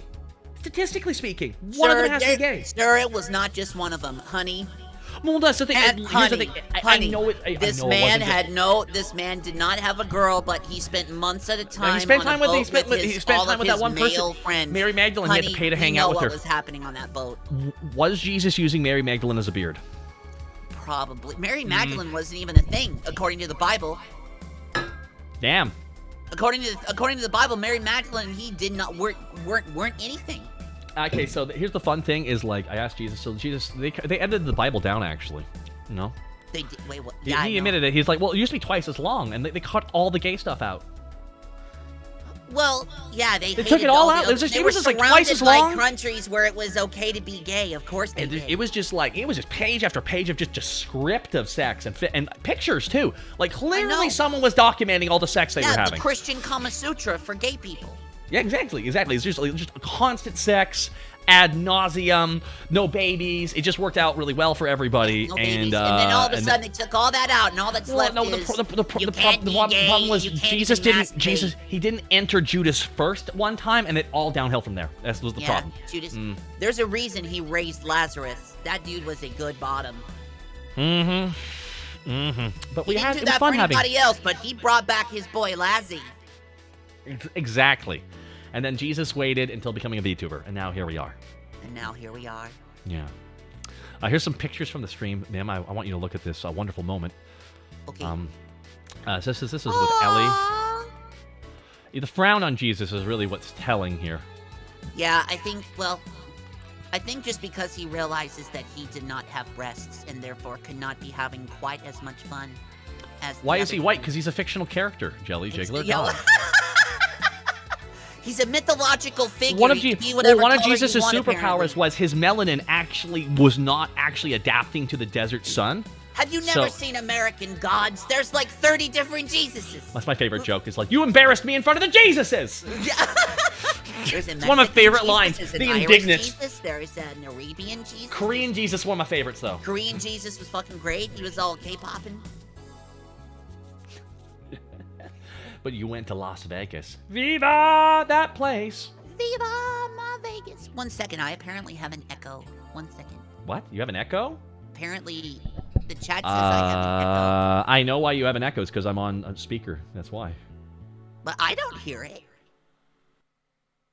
Hi, Mim. Hi. Yeah, hi. I think it's fine. Oh, it's fine now. It's fine now. Because I had to lower my fucking audio even more. Yay! Audio is always an adventure. We can't have anything, right? We can't have a fucking thing. There we go. Now we got the music playing in the background. Music. Oh. Hey, brother, you just fine. But I can't hear it. That's fine. That's fine, man. No! I can't hear the music. You can't hear the music? I can't hear the music. I'm just doing it to fuck with you. I'm just saying it to fuck with you, dude. Oh man, I had to do tech like 2,000 people watching me on my birthday. I'm I had to get on video from Haru playing, but she sent me in a dot moose. It took forever to get it. Yeah, I know, right? Hey Taka, does Mim make pooping together weird for you too? Excuse me? Wait a minute. We have never pooped together. was gonna say, I don't think that's ever happened. We've shit the bed together, but that's more of a metaphor, really. Yeah, metaphor, yeah. Yeah. We do it live all the time. Yeah. So, ma'am, so the Orville season 3 is almost done. Oh, is there another one? Because I've watched everything that's on there. That's the big question, ma'am. They don't know. They said because of the Disney Plus viewing, they might actually get a 4th season now. See, that'd be great, because it actually is the best sci-fi on TV right now. It's really good. I'm not gonna. Disney's been making good sci-fi shit. I don't get what's happening. Orville is better than. In my opinion, it is very weird. It's very weird watching the Orville because each season I can tell who Seth MacFarlane's having sex with. Yeah. And that's why and I can tell they broke up midway through season 2, and that's why she had a goodbye, strong girl from space. You get to go to your planet and have a send away, and then we replace you the next episode with someone who looks so identical to you and never touch base on it again. Pretty much. And then the next season, the new blonde showed up, and that's Seth's new girlfriend. Yeah, Listen, I had issues with her. I will say this, at no point has he made his real-life relationships on-screen relationships, so I appreciate that. I really do. I do appreciate that he's never done that shit. So, new season's good. Not as funny as the previous seasons, and I think that's a negative. But that's... Yeah. Yeah, I was a little disappointed about the fact that there wasn't really any comedy anymore. But like, they started making better They got really good sci-fi episodes, genuinely enthralling classic TNG episodes, and we felt them a lot in season 2. The Orville is Seth MacFarlane's Star Trek abridged. That he was low-key. He just wanted to make a Star Trek show, but they wanted a comedy from him. So he said the first season was funny, and it kind of was every now and then season 2 and 3 slowly were less funny. And now he's got a Star Trek show that he wanted. He had to backdoor it a little bit. And it's tackling issues that Star Trek has been trying to get bullseyes on for decades and somehow kept missing. He's just nailing them. How is it that Seth MacFarlane and his production team have told one of the most nuanced stories about trans people I've ever fucking seen? Yeah, absolutely. One of the most accurate, one of the most pitch perfect and accurate representations of what it's like to be a trans person. Star Trek tried and failed miserably. It's because, you want to know why? I bet a trans person wrote it. That's why. I bet a trans person actually had say in the script to really adjust shit around to make it'd be nice. It'd be great. You're really close to a year now. Penalty Tiger, thank you. Go to the source. Who'd have thought that was a good idea? Hope episode was really good. I didn't watch all of it. That's where I stopped watching for a bit. I'm like, all right, let it queue up here a bit. Yeah, Family every Man, episode on Hope. The guy who made Family Guy makes better Star Trek than all of Star Trek. I know. Yep. But he's a hardcore Trekkie. So yeah, he's a hardcore Trekkie, so of course he might actually. It's like we're seeing it now in Star Wars. Dave Filoni, a Star Wars fan, is making better Star Wars than the official Star Wars. So of course, a fan who's someone like Seth MacFarlane, who's a fan of Star Seth Trek. MacFarlane going to be in Nova? Ah, fuck. Okay, I guess they got Seth MacFarlane for Nova or something. One of the new series.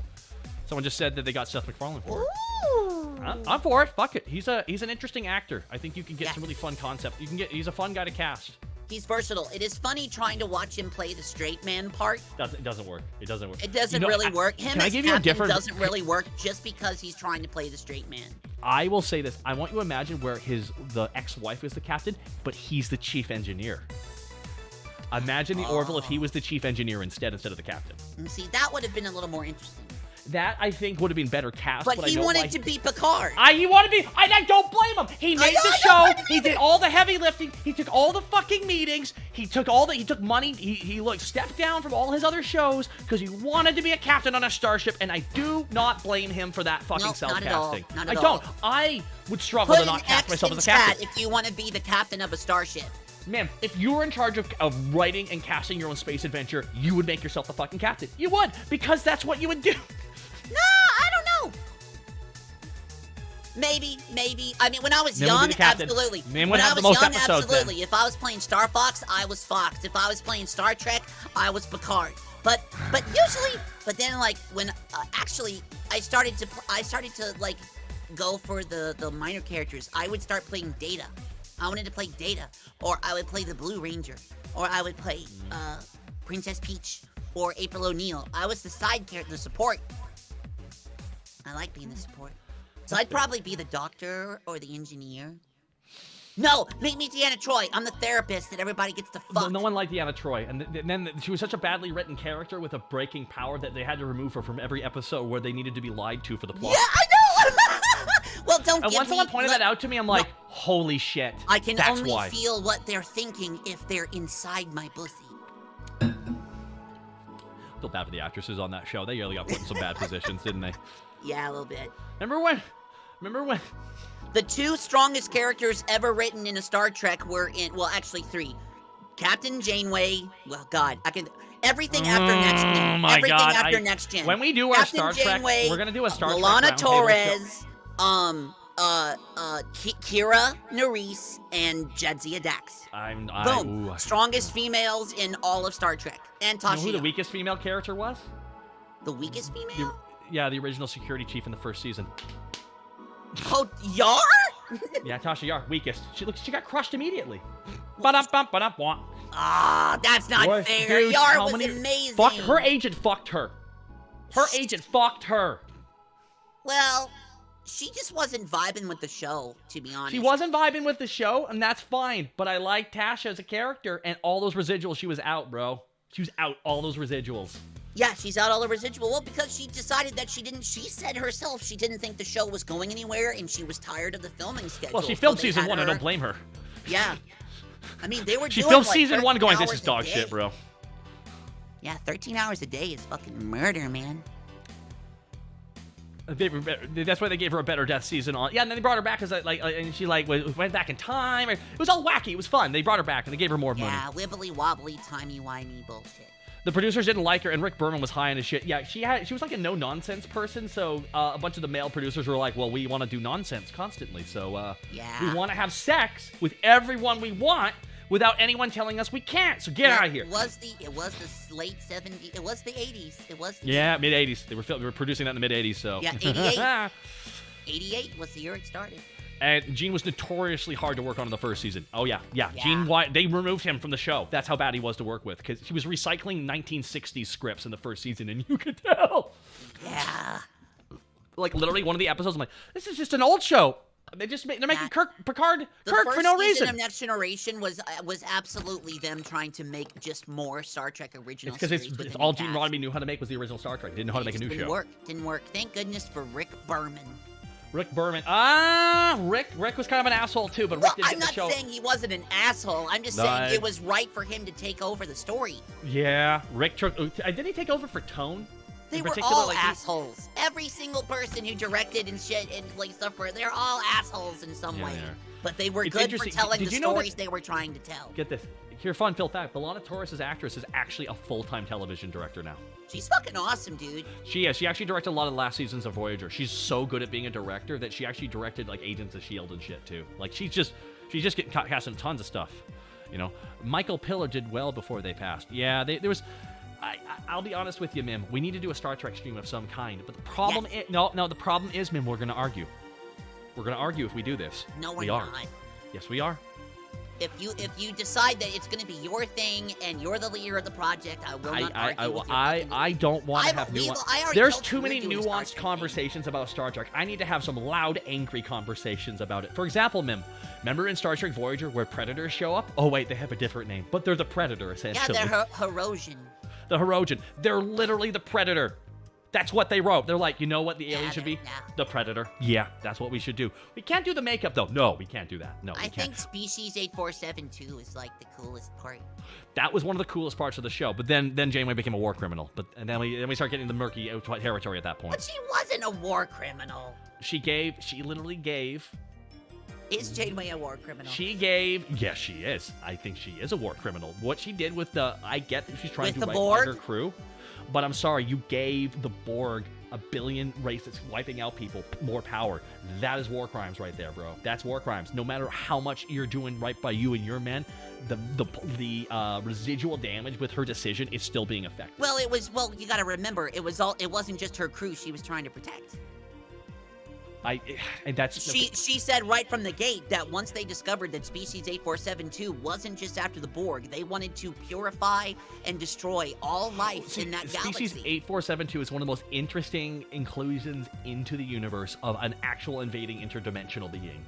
that Yeah. really does feel like their entire universe the is Borg liquid. poked the Hornet's nest. The Hornets How attacked did they the poke? Borg. Did they try and poke a hole into another dimension? And they're like, Yes, oh fuck, that that's was what a bad it was. idea. They were looking for more power and further assimilate things to assimilate, and so they poked a hole into another universe. That And they literally- fucked that- around that- and they found out. The opponents That's are what hard happened. to counter. Their opponents are hard to counter because they can't do the Borg shit to them because Yeah, they're from they a can't different be dimension. assimilated. The way that their biology operates is a completely different thing, so the Borg can't assimilate the enemies, and that's what made it really interesting. Yeah, Tuv- it oh was- my god, Tuvix. Okay, can we talk about Tuvix? I want to talk. Okay. So Tuvix's actor made all the women on set uncomfortable, Yeah, he was apparently a which creeper. explains the end of the episode. While no one looked sad that he was dying. I'm like, yeah, bye, bro. Like, he just showed up and was trying to, like, hook up with all the girls and shit. And all the girls felt so uncomfortable around him because he was, a fuck boy. And he looked like Tuvix. The problem with Voyager is the Native American expert was a fraud who worked on the movie. Yeah, I heard about that. Yes, he actually is infamously not Native at all, and everything he's done and everything he made Chakotay do was fake. Yeah. Which The- makes the- every scene with Chakotay and his culture prime comedy now. Well, here's the thing. It's interesting because I was raised around a lot of Native American culture because of you know why. But like it was so close, and it was the first time we had seen any sort of representation like it in something sci-fi. That, especially in Star Trek, that it was close enough, like the Vision Quest. Like, there is a thing in some Native American cultures that is very similar to Chakotay's Spirit Quest, but it's done completely, but it's something different, and it has different principles. It literally You can't comes use across as a- technology to fucking do it. You have to take shrooms. I always wondered You have to smoke why peyote. the but- native stuff was so off-putting in that show, and it always, for the longest time, I now know what it feels like. It did, and it turns out what it was. It felt like a white person was just hyper Yeah, it was someone what it who was. just knew a little bit about Native American enough about a Native American shit to get away with it in television in the 90s. That's all What's it was. crazy to me is that this lasted for seasons after the seasons Yeah. were coming out. Like, were Native people not telling them? And I'm guessing they were, and they were just ignoring them. And I'm like, holy shit. No, you By the never way, know. Juggernaut, if you don't like what we're talking about, leave. Moving on. Rude, right? Oh god. I got one of those. Can we talk about something else, please? I'm like, wow, bro, leave. We want to talk about Star Wars, because Star Trek, sorry, wrong stars. But Star Trek has so much now to it, and Yeah, it I keeps feel like growing. not always the best, but I will say that I know there's a bunch of people I would want to have when we have a roundtable. We have to pick sides and have strong debates. We have to have. How come Harry Kim never got How come promoted beyond Harry ensign? Kim never got a goddamn promotion? Why did Harry? You want to know why? Why? You want to know why? Because Tom Paris was white. That's why. Tom Paris got to have sex with the captain, nail B'Elanna Torres, and he's a criminal. It's just the height. Tom Paris is the height of white privilege, and it really feels like that. He really, It was he also really so is. bizarre He because got his he got to character- marry a coded. He got to marry a coded African American woman. He got everything. He got everything he wanted. I felt like Tom Paris was interesting too because he was so obviously that character that was set up in TNG. He was. That's the thing. He was, and they're like, "Oh no, he's not." And I'm then like, they "But you just got the changed his same dad name. actor. What are you doing?" It's like they didn't want to canonize it. It's like, why did you not want that? Made it interesting and compelling. They just I wanted would a love it if different there was a name. show where it was just characters from one-off episodes. You know, imagine if Barclay was finally in charge of something. Oh, God forbid. Right. Yeah, I don't understand. Tom got demoted after he disobeyed Janeway on the water planet and was not, and well, like a year, he was back down to an ensign, and Harry Kim never got a promotion. There was a spot open. Well, to be fair, you know what it was? It's because Harry Kim is not the real Harry Kim, because he's from a different dimension Harry Kim, and no one ever brought it up ever again because it was a terrible episode. That's right. It was pretty awful. When the two Voyager when it was is two a fucking Voyagers. mess of a show. Voyager's a mess of a show. Like, Voyager has one of my favorite intros to a show. It has the Doctor, one of my favorite fictional characters. It has Seven of Nine, who I enjoy her story. I know not everyone does. Well, I her enjoyed and shit. Jane, she completely transformed the entirety of Janeway's character and the crew, and they all became an adoptive family, and so it all became about And it Seven. worked. It worked with her, not with Kes. Yes, it worked a lot better with Seven and the Doctor. Which is interesting because Kes, they just fucking kicked her out of the show, and I wonder what happened. But Kes reminds me of somebody Kes reminds me of an art major who is just very dramatic. I don't know why. She's just like, hey guys, I don't want to start drama, but that person assaulted me. I'm like, what are you doing? No, they didn't. What? I don't.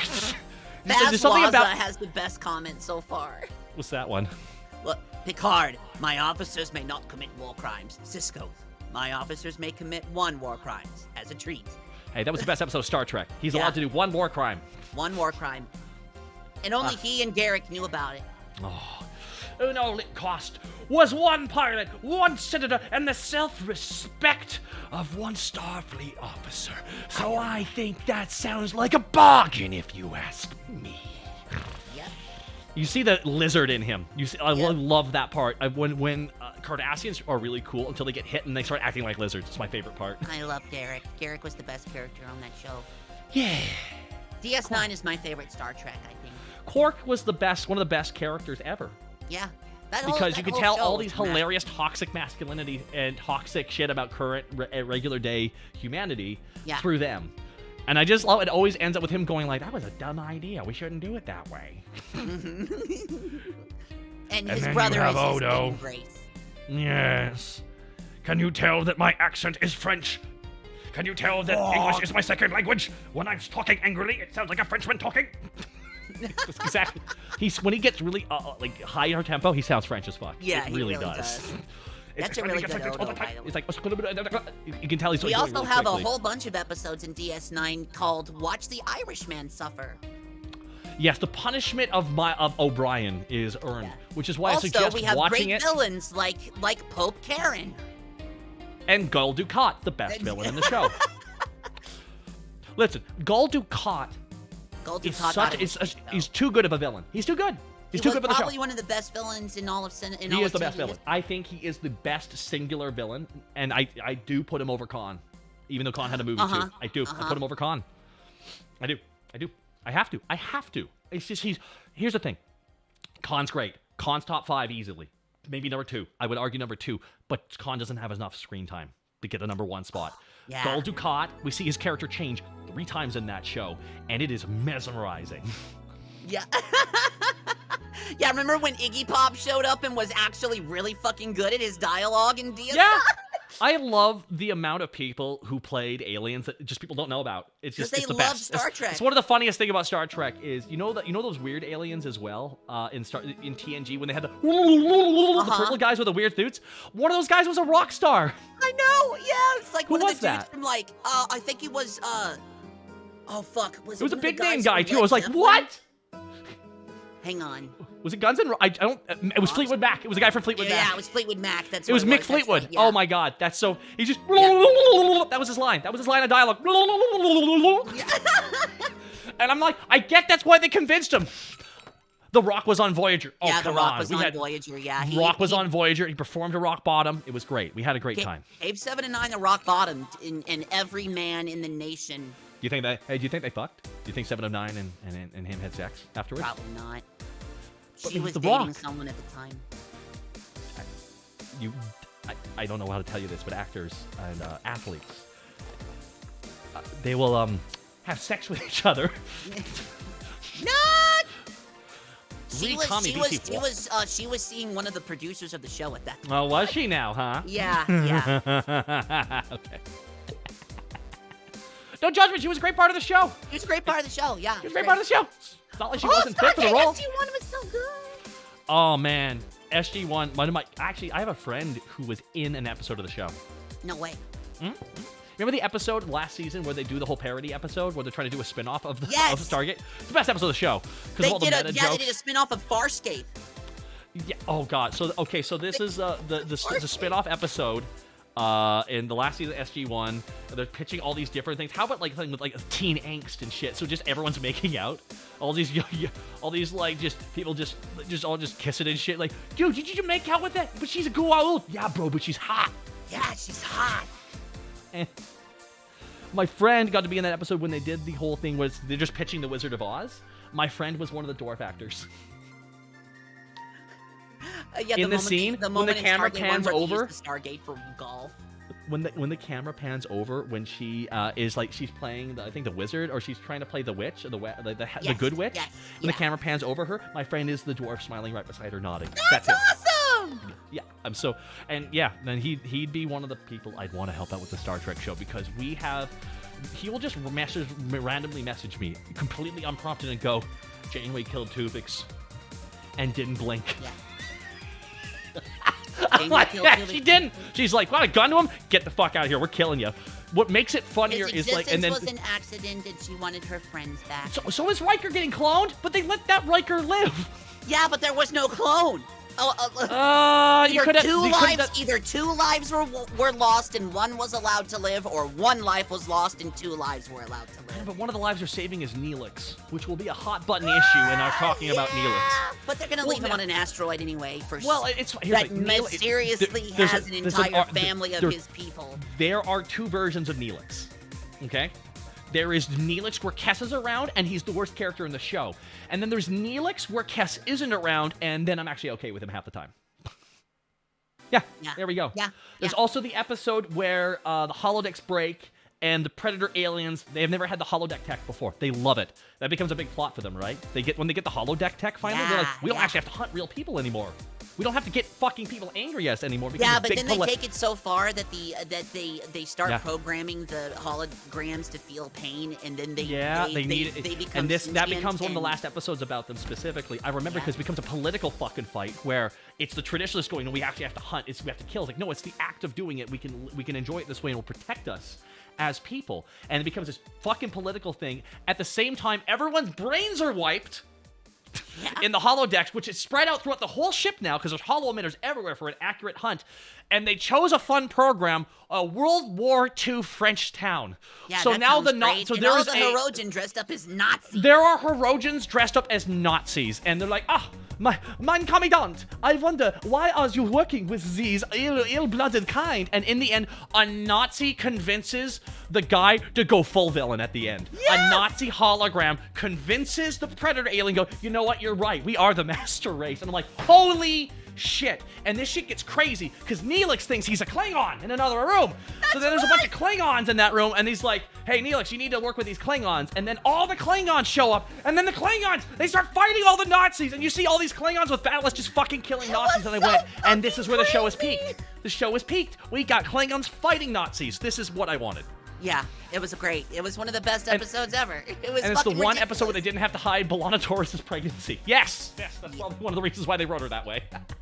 Yep. She was super preggers. She was having a lot of. She had multiple kids on the show run, right? I think one of them was played out to be Tom's kid too. Yeah. Oh yeah, the World War II thing happened before Janeway gave them the holodeck. Oh, it did. Okay, maybe. Oh, that's what did it actually. I think that was the event that gave it to them. They're like, here, take this shit. We're gonna give you this technology in hope that you stop doing this. Like, it was actually a big PR move. Like, we could really not give you this shit. Fuck you guys. But they gave it to them because they realized if they had this shit, less people would die. Yep. And that's why I like Star Trek when they do shit like that. It's like they truly do examine the situation. There's not always an answer. Most of the time, there's never an answer that does everything right. No, there's always a little bit of evil involved, and that's the way life works. And sometimes there are evil decisions that have a little bit of good in them. You gotta check with shows like this. It is very important to know that you're not always going to get your way. And one of the ways to have a better situation is you might not get your way. But you have to accept that they're not going to get their way either. There's a negotiation to a certain extent. Right. And I think there's an aspect of life like that. And I think Star Trek. No fucking way! What happened, Mim? Someone bought me a sex machine! But Mim. No, my someone schedule's literally clear now. just dropped like $1,000 and bought me a sex machine. A what? What the fuck? A what? What the? You can't buy me. Tyron! You can't buy me. I'm not buyable. We'll get back to that. I'm not talking about you, you silly dog. I'm talking about an actual machine on Throne. Yeah. Are you volunteering to be my sex machine? I didn't ask to be born, Mim. You didn't choose the sex machine life. The sex machine life chose you. No, seriously, go look at my Twitter. Someone fucking bought it. I put that up as a joke. See, that's why I never made a Throne list, because y'all would get me shit. And I'm like, no, not happening. Just your time's enough. Your time's enough. Buy Mim a sex machine. That's what we need. That's what we need, everybody. That's what we're really looking for. Is a Mim sex machine. Tyron, you crazy bastard. Thank you so much.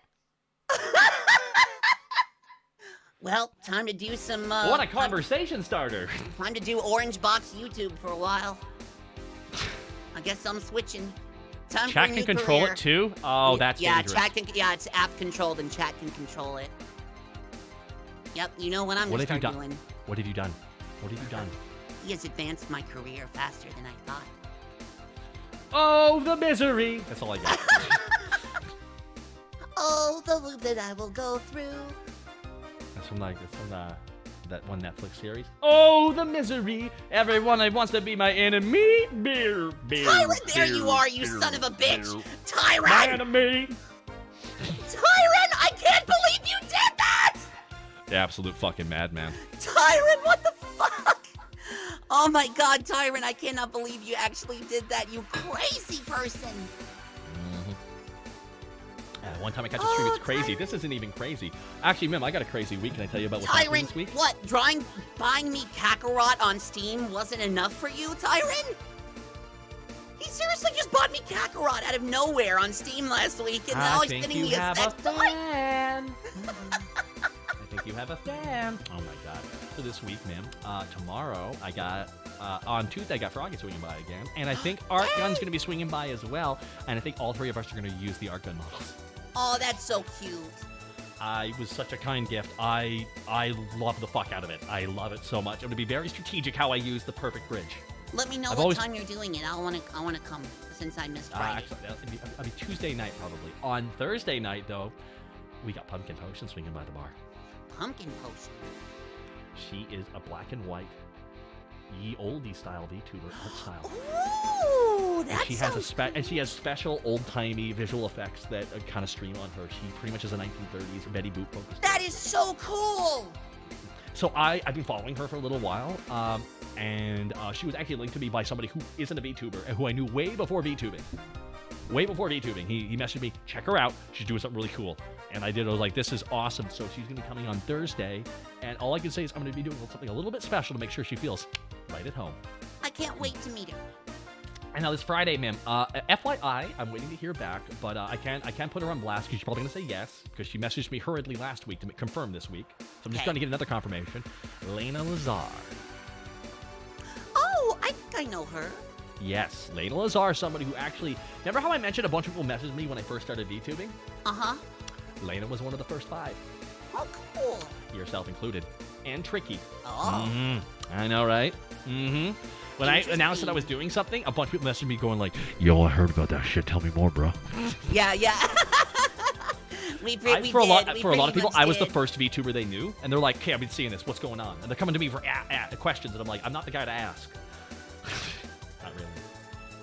What's Mim Twitter name? Mimkibus. Mimkibus. Twitter. I'm happy you didn't go with the original name you wanted to go with. Yeah, I think you would have regretted that. Me too. People would have called you Mischief the whole time. Everybody would call me Mischief. Yeah, no. They would have called you Mischief the whole time. Name's Hey, a Mim. humble salt farmer. Thank you so much. So humble. Hi, I'm a salt farmer. I mean, I why play not? Apex Legends. Wonderful tracks of land here. And Shinichi giving us up to Tyrannosaur. Thank you so much. And Shinichi, you might see Shinichi a bunch in the chat, actually. Shinichi's from when I was doing the wrestling show. And Shinichi has a... Oh, yeah. I wonder what the wrestler's name was? What? Absolute Washington. Oh, my God. Right?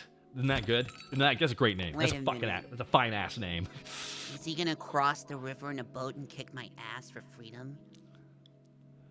Nobody's covered in gold, so, you know, it Oh, looks okay, amazing. cool. That works for me. See, Sasaki, that's a strong name. It is. Oh, yeah, trust me. That's one of my favorite things is coming up with names like that. I actually reached out to somebody, Mim, because I'm looking for... Because I realized I need to get that mask made. I want to get a mask for when I do the wrestling managing. I've told you about this a bunch, but I actually reached out to somebody because I've realized who I have to reach out to. I got to find furry mask makers. I gotta totally. I gotta talk to them specifically. You know why? Because they go the extra mile. They go the extra mile for things to be rigged up to your jaw and everything. Yeah. With extra different things that can kind of activate. And I will say that I'm preparing to go on this route, and it's gonna take me a while to get this made because I gotta get my face sculpted and shit. I think too to make this. Yeah, work. more than likely. It comes down to furries know how to make the absolute best quality stuff. That's it. And there's a lot of costume makers I can turn to. I need a furry maker because they make their shit to be durable. In particular, they make when you see those furry helmets and shit, they can jump around in those helmets because they're rigged to their head. They're rigged. Like they're hard capped in there. They're just really well done. There's extra little bells and whistles in that. They make it very effective, stays firm, and stays comfortable. And for that reason, I need to get that, especially for what I'm looking for. Gotcha. No, Kitty, it is not turned up because Throne pulled some fucking bullshit at the last minute and made it so that anybody who buys anything 18 plus, they won't actually buy the item. They'll just send the creator the money, and they didn't tell anybody. So now I have to figure out what it was that you tried to sell, that you wanted to buy for me, and buy it myself. Bro, so he's a furry? No, I'm not a furry. Damn it, I knew this was going to happen. Furries are some of the best artists you can ever ask for. They know how to make all this really fucking high-grade custom shit for your face to be rigged up there.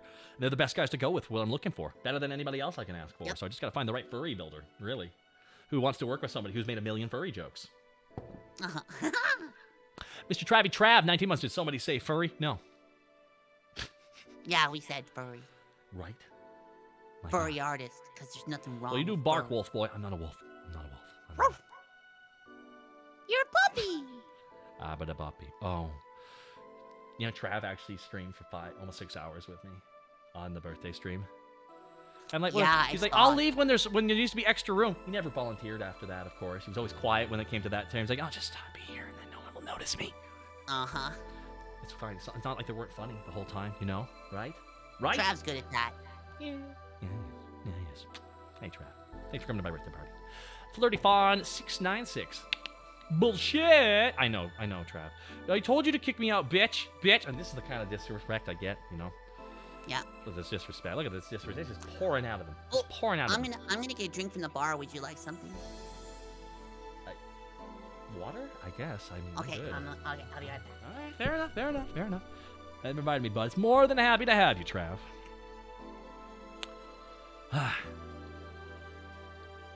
VTubers are trending again. Why? Why are VTubers trending again? SMH. Bruh. Did Mim leave? Mim went over to the left, to the right. How's my day? Going okay. I think that stream's going to wrap up here in a little bit. My stomach's starting to act up a bit.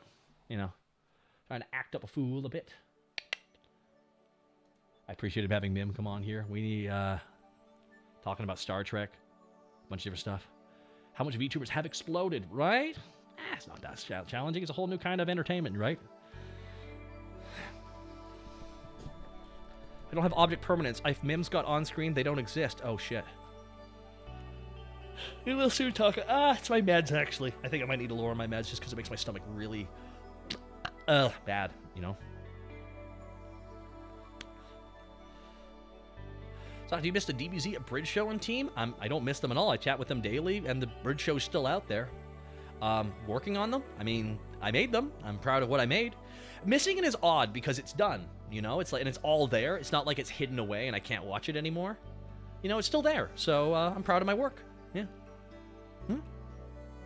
I sound tired. Are you okay? Stomach's kind of acting up a little bit. That's okay though. It happens. It happens, everybody. Hey, Mariu, I found you on TikTok. I wish I was able to drop by more. Well, whenever you can, it's very nice of you. Come through in that series occasionally. I appreciate it. I'm happy that I'm very proud of what I worked on with Dragon Ball Z Abridged and Hellsing Abridged. You know, I really am. Very proud of what we worked on. It's aged better than it could have. First episode of Hellsing is rough. The first season of DBZA is rough.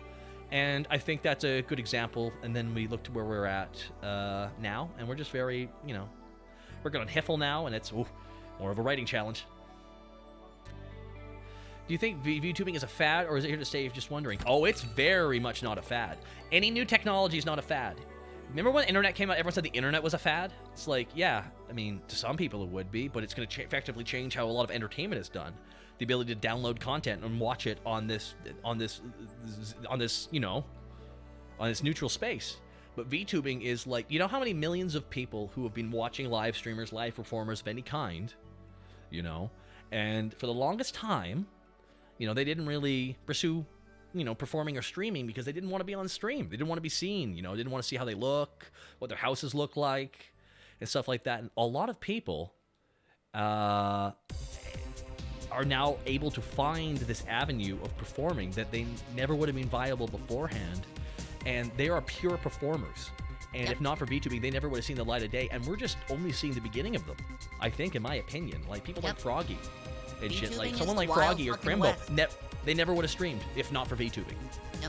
They would have never actually. They would have made shit still, but they wouldn't have streamed as a live performer. You never would have seen them as the personality. And I mean, in the end, how many people have more or less been capable of being this big, this larger than life person? Now that the avenue for doing it is in a way that really helps out. PNG tubing is boss and cost effective. Bingo! It is cost effective as well. This whole thing is a whole new frontier, the Wild West of entertainment right now, and it can really become anything.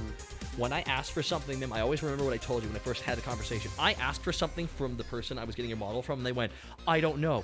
I've never heard of anyone asking for something like that before." And I'm like, "Ooh, doggy." Well, when they were getting your model, you mean? My model, yeah. It was just like I was blown away. Do you see Christopher's getting in trouble for gambling crypto sponsor streams? Yes, I do actually. I will. It's going to be really bad when it happens, but there's going to be a massive crackdown. Yeah, there is. Good. It always happens. There's always eventually someone will just fuck around so bad it'll make them look bad, and then they're going to have to really drop the hammer on them. Yeah, that's what's going to happen. It's just they'll make an example of like Alex Jones is about to be made an example of. Yeah. Oh yeah. $46 million. Dude, it's like they flat out told the jury how much money he has. Think affordable. Now this man. He says he's broke and he needs you to buy his he's lied. They caught him in the lawyers got him too. There, they caught him funneling money, $11,000 a day since he was found out he was going to be in court and was going to have to pay. This motherfucker is so crooked. It's so transparent. And it's like the mother of one of the daughters looking at him. I am a mother and I had a daughter. And you're sitting there shaking your head. You know I'm real, and you're going to go onto your show and lie about me more. Why can't to make money? And I'm just like, it was just so cutting. It was so cutting, and I'm just like, good, this guy's an asshole. He's just harassing people. It's like, dude, he knows fully well what he's doing. He's a grifter who's in so fucking deep that if he tries to get out, he'll go to jail, and he knows that. So he's trying to like take a knee, run out the clock, but it's not going to work because the thing with Alex Jones is he wanted to be a celebrity. So if he was just a guy who did all this shit behind the scenes and wasn't the fucking performer doing it, he'd be able to get away with it, I think, probably. But the thing is, he knows what he's doing. He's just like, he's gotten himself to a point where the amount of money he's making, he doesn't care that it's hurting somebody else. It's so much. And like the fact that they got 2 years worth of his text through January 6th, I'm like, holy crap. It's like, this guy's gross. He's gross. He's a gross person. He's just gross. And it's like, you can find him hilarious all you want, but the actual person is gross. You know, he's just always been a gross fucking monster of a guy. And it's just, it's just kind of being held accountable. It's just some people, you just got to drag it out into a public court proceeding. It's interesting that the Alex Jones court proceedings are public, but the Chris Chan ones aren't. Dude, Chris, man, I'm glad they're not airing that Chris Chan court case. I don't want to see any of that. I don't want to know about any of that. Wait, who is Chris Chan? Chris Chan is. I will leave that to everybody else. I don't want to talk too much about it because he did something so bad it's gross to even talk about on stream. Oh, okay. So, cool. Yeah. So, man. By the way, it's almost 3:00 here, man. I appreciate you coming on here. Yeah. Not a problem. I think I'm gonna wrap it up because my stomach's starting to act up a little bit. Not a problem, to chat with you about a bunch of stuff too. But everybody, this is just a live stream where we're just shooting the shit here. Yeah, we're just chilling. Oh yeah. We're waiting for third season of Depp versus Her. Oh yeah, she already said she's bankrupt. I'm like, oh, interesting. She would do that. Transparent. Some of these people are just so transparently like scummy. It's like, God, it's not even. It's just gross. And here's the thing. Amber Heard, I straight up believe Amber Heard killed somebody at some point. She just comes across as somebody who killed somebody. You know? I don't know. It's just I can't shake it. I can't shake the feeling. I feel like to end things off. I feel like her lawyer's sitting her down. She's like, okay, Amber, you're about to go onto the dais. Okay, you have one thing you need to do. Don't come across like you would drink wine while watching someone be killed by dogs. Yeah, Can you do failed that? that. She did. She failed. It's like, dang, the one thing. Yeah. I'm not shocked about anything that comes out because some people are just awful, you know, and they gotta win. It's the narcissistic need to win. Even if winning burns everything else around them, they have to win in this competition they made in their head. They gotta win. What kind of wine? Yeah. White wine. And it's not like Johnny Depp was really any better, but yeah, in that particular court case. Johnny, they had a relationship audit. You know what Johnny is? Johnny is an addict who tries to do right by people, but because he's too out of his mind, gets taken advantage of by people all the fucking time. That's who he is. That's who he is. He was also convicted of abusive shit in a previous trial a few years back. So like, no, that actually was disproven. That trial with her, they weren't allowed to submit any evidence to disprove her. That's why that court case was horseshit in England. Oh, the one in England. The one in England, the defamation case. They weren't allowed to present any counter evidence. That doesn't sound legal. That's why no one respects British courts. They don't really, because they really don't dude, it's just, you can just say someone did something bad and you can just prove it in court with your words. It's actually nuts over in England the way their courts work. In civil cases, at least. I don't know the full details of everything because I don't want to speak to it. Legal experts have talked about this because this was the divorce proceeding. That's British court. Thank you, Nemesis. That was the divorce proceeding? No, the divorce proceeding was very different, actually. She was actually... Oh, boy. They got into details about that, too. The reason why they brought it back over to Virginia is because they could actually present a counter case. Because in England, they couldn't. So that's why the British case was against newspaper reporting on a story that they heard about. He was saying it was defamation because they reported on something that she said. Oh, defamation. gotcha. And he couldn't... It's like, they're just reporting what they heard. Newspaper reporting on a story that they heard about. Interesting. And that was the distinct difference, where she wrote articles implying that he assaulted her when she actually had not. And that's what made it defamation in the West. Gotcha. And that's what made this case so interesting. See, her lawyers kept trying to bring up the British case as if it was like somehow, well, he already lost, so he can't win this one. It's like, no. That wasn't a real court case. This is a real one. Well, that was a real one. Yeah, that was the case in that country. This is the case in this one. It wasn't even against Amber Heard. It was against the tabloid newspaper specifically. Bingo. The one in UK was against the newspaper. Yeah. It was against a newspaper. Yeah, he wasn't able to disprove. He couldn't say that it was libel because, well, that's what she said. Literally, it was a game of he said, she said, and we just repeated what she said, so we're not liable. And that's how it worked. It's all, ma'am. They knew how to play this exactly, and the only way he could get away from it was having a relationship on it.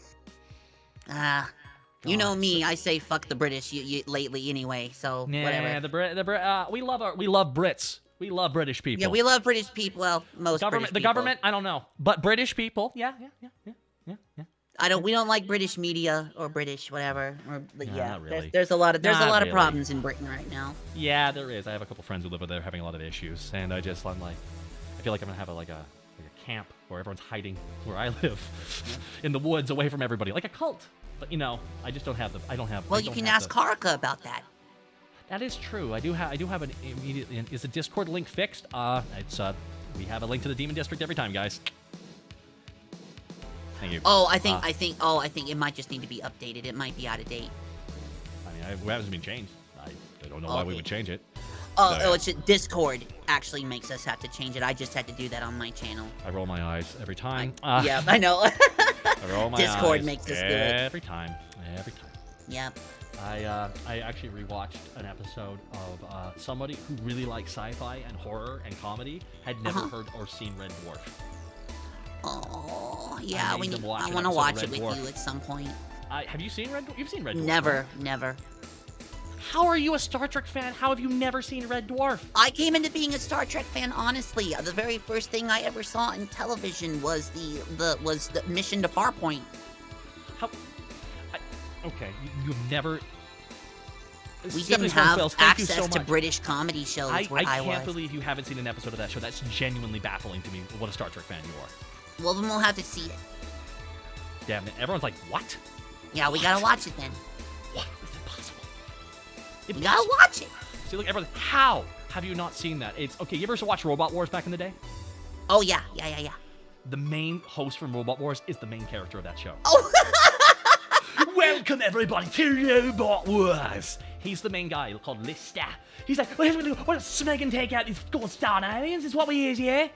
His accent is so incomprehensible. It is the most British accent I've ever seen. Oh, shit. Or heard. They have a Data parody called Crichton. and he has to plug in his vacuum cleaner to his groin. It's wild shit. It's fun. It's fun British humor, and you can tell they're filming everything in some water purification plant that they're just walking around in half the time. Perfect. What are my thoughts on Ruby? I have no thoughts on Ruby after the creator passed away. Sir Patrick Stewart was actually part of their documentary about the behind the scenes because he had just come back from filming, like, I think season 2 of Star Trek Next Generation. He flicked on the TV and he thought it was actually copyright infringement on Star Trek. So he was out to call his agent to cause a stink, but then all of a sudden the joke happened. He started laughing his ass off. It was like, oh wait, never mind. Now I get what it is. Never mind. Because remember, he used to be a stuffy asshole.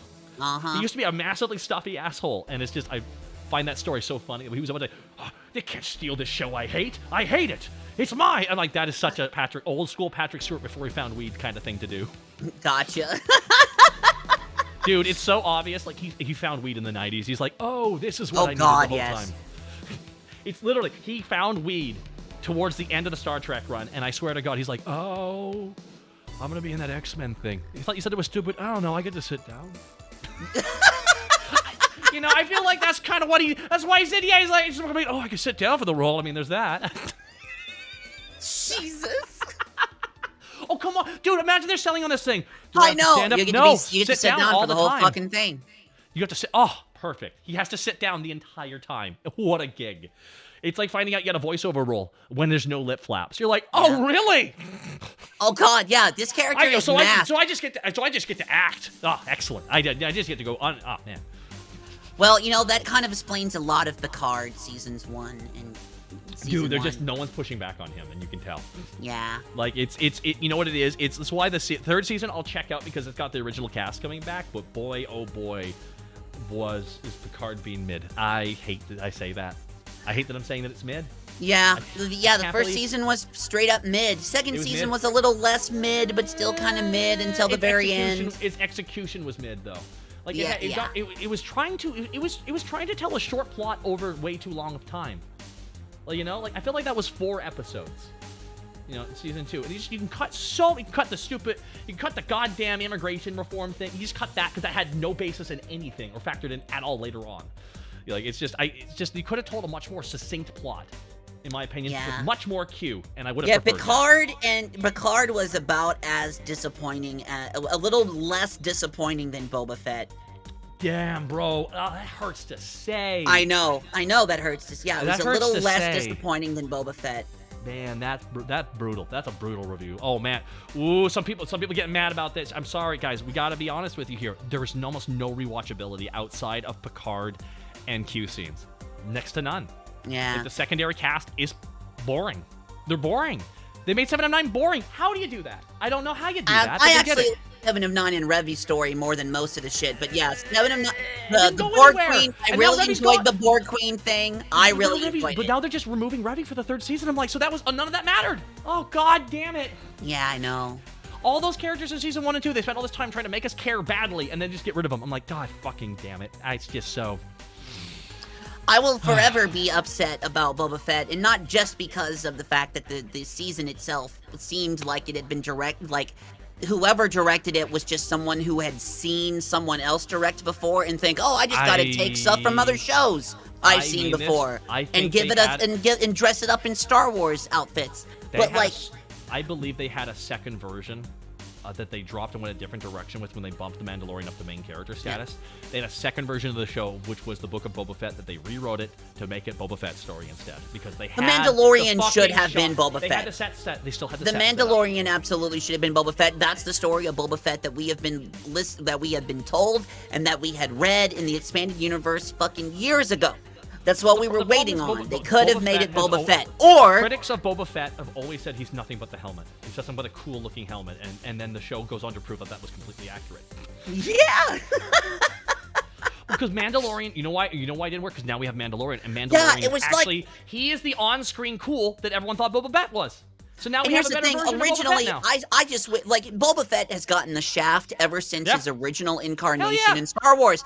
Originally, he was supposed to be the one who showed up at the end of Empire Strikes Back, reveal himself, and be like, "I'm your father." He was supposed to stop Darth Vader from chopping off Luke's hand, or from killing him after he chopped off Luke's hand. Oh my God. And then show up, take his helmet off, and say, "I'm your father." Reveal Holy himself to shit. be If we Anakin could- Skywalker, and they go on to fight Darth Vader, and then go on to kill the Emperor in return. But I that think- got leaked.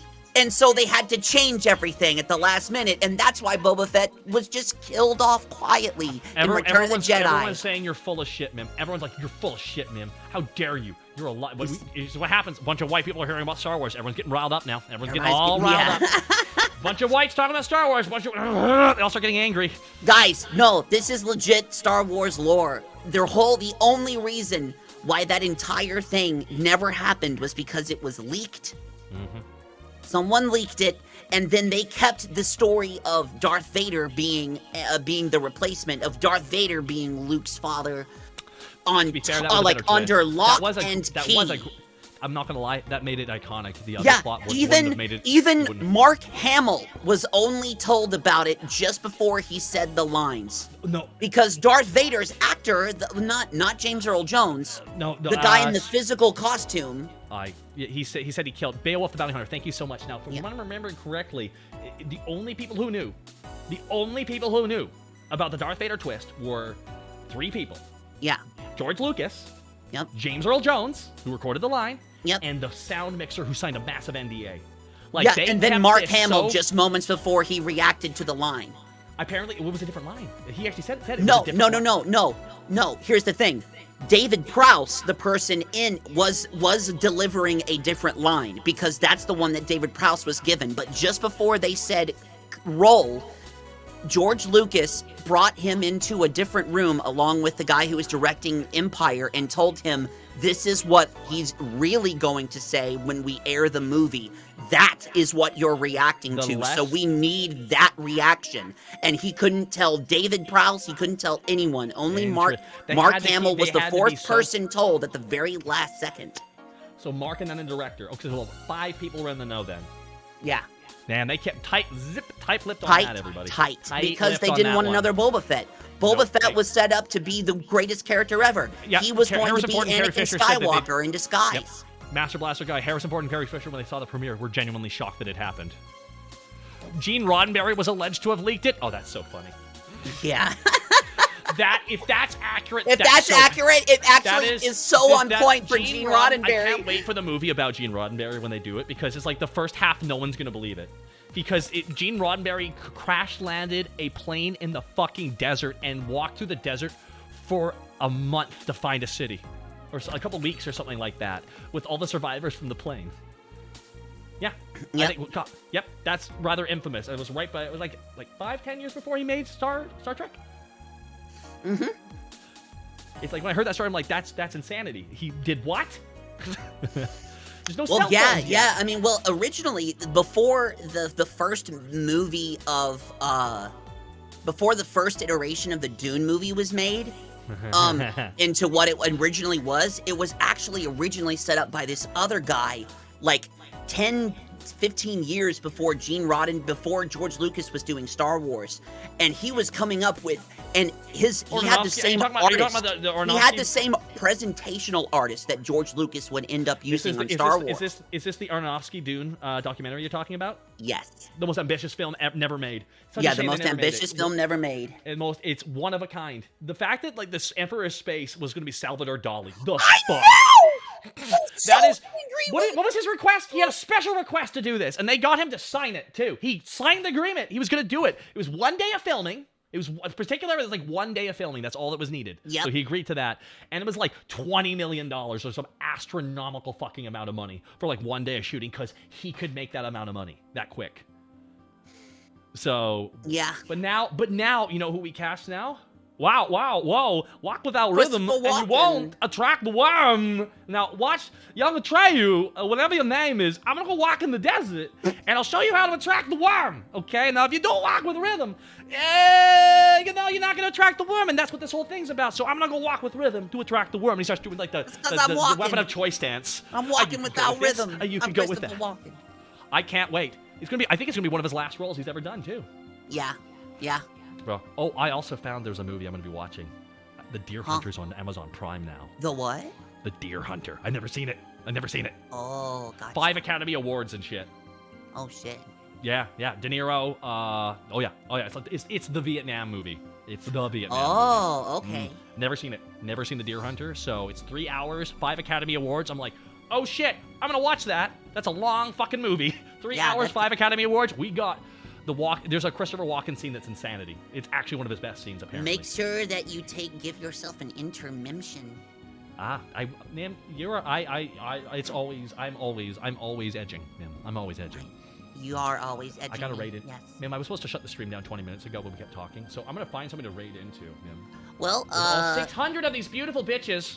I know. Hang on, I've already got the thing pulled up. Let me tell you. So, we have who out of our friends is streaming right now? Well, I don't know if they're our friends anymore. I mean, what have they I done for don't us know. lately? Well, Ariel VT, Ava, Lamp, Little Karibo, Hasher Brown, Ilara, we have Tanatashi, Ellie.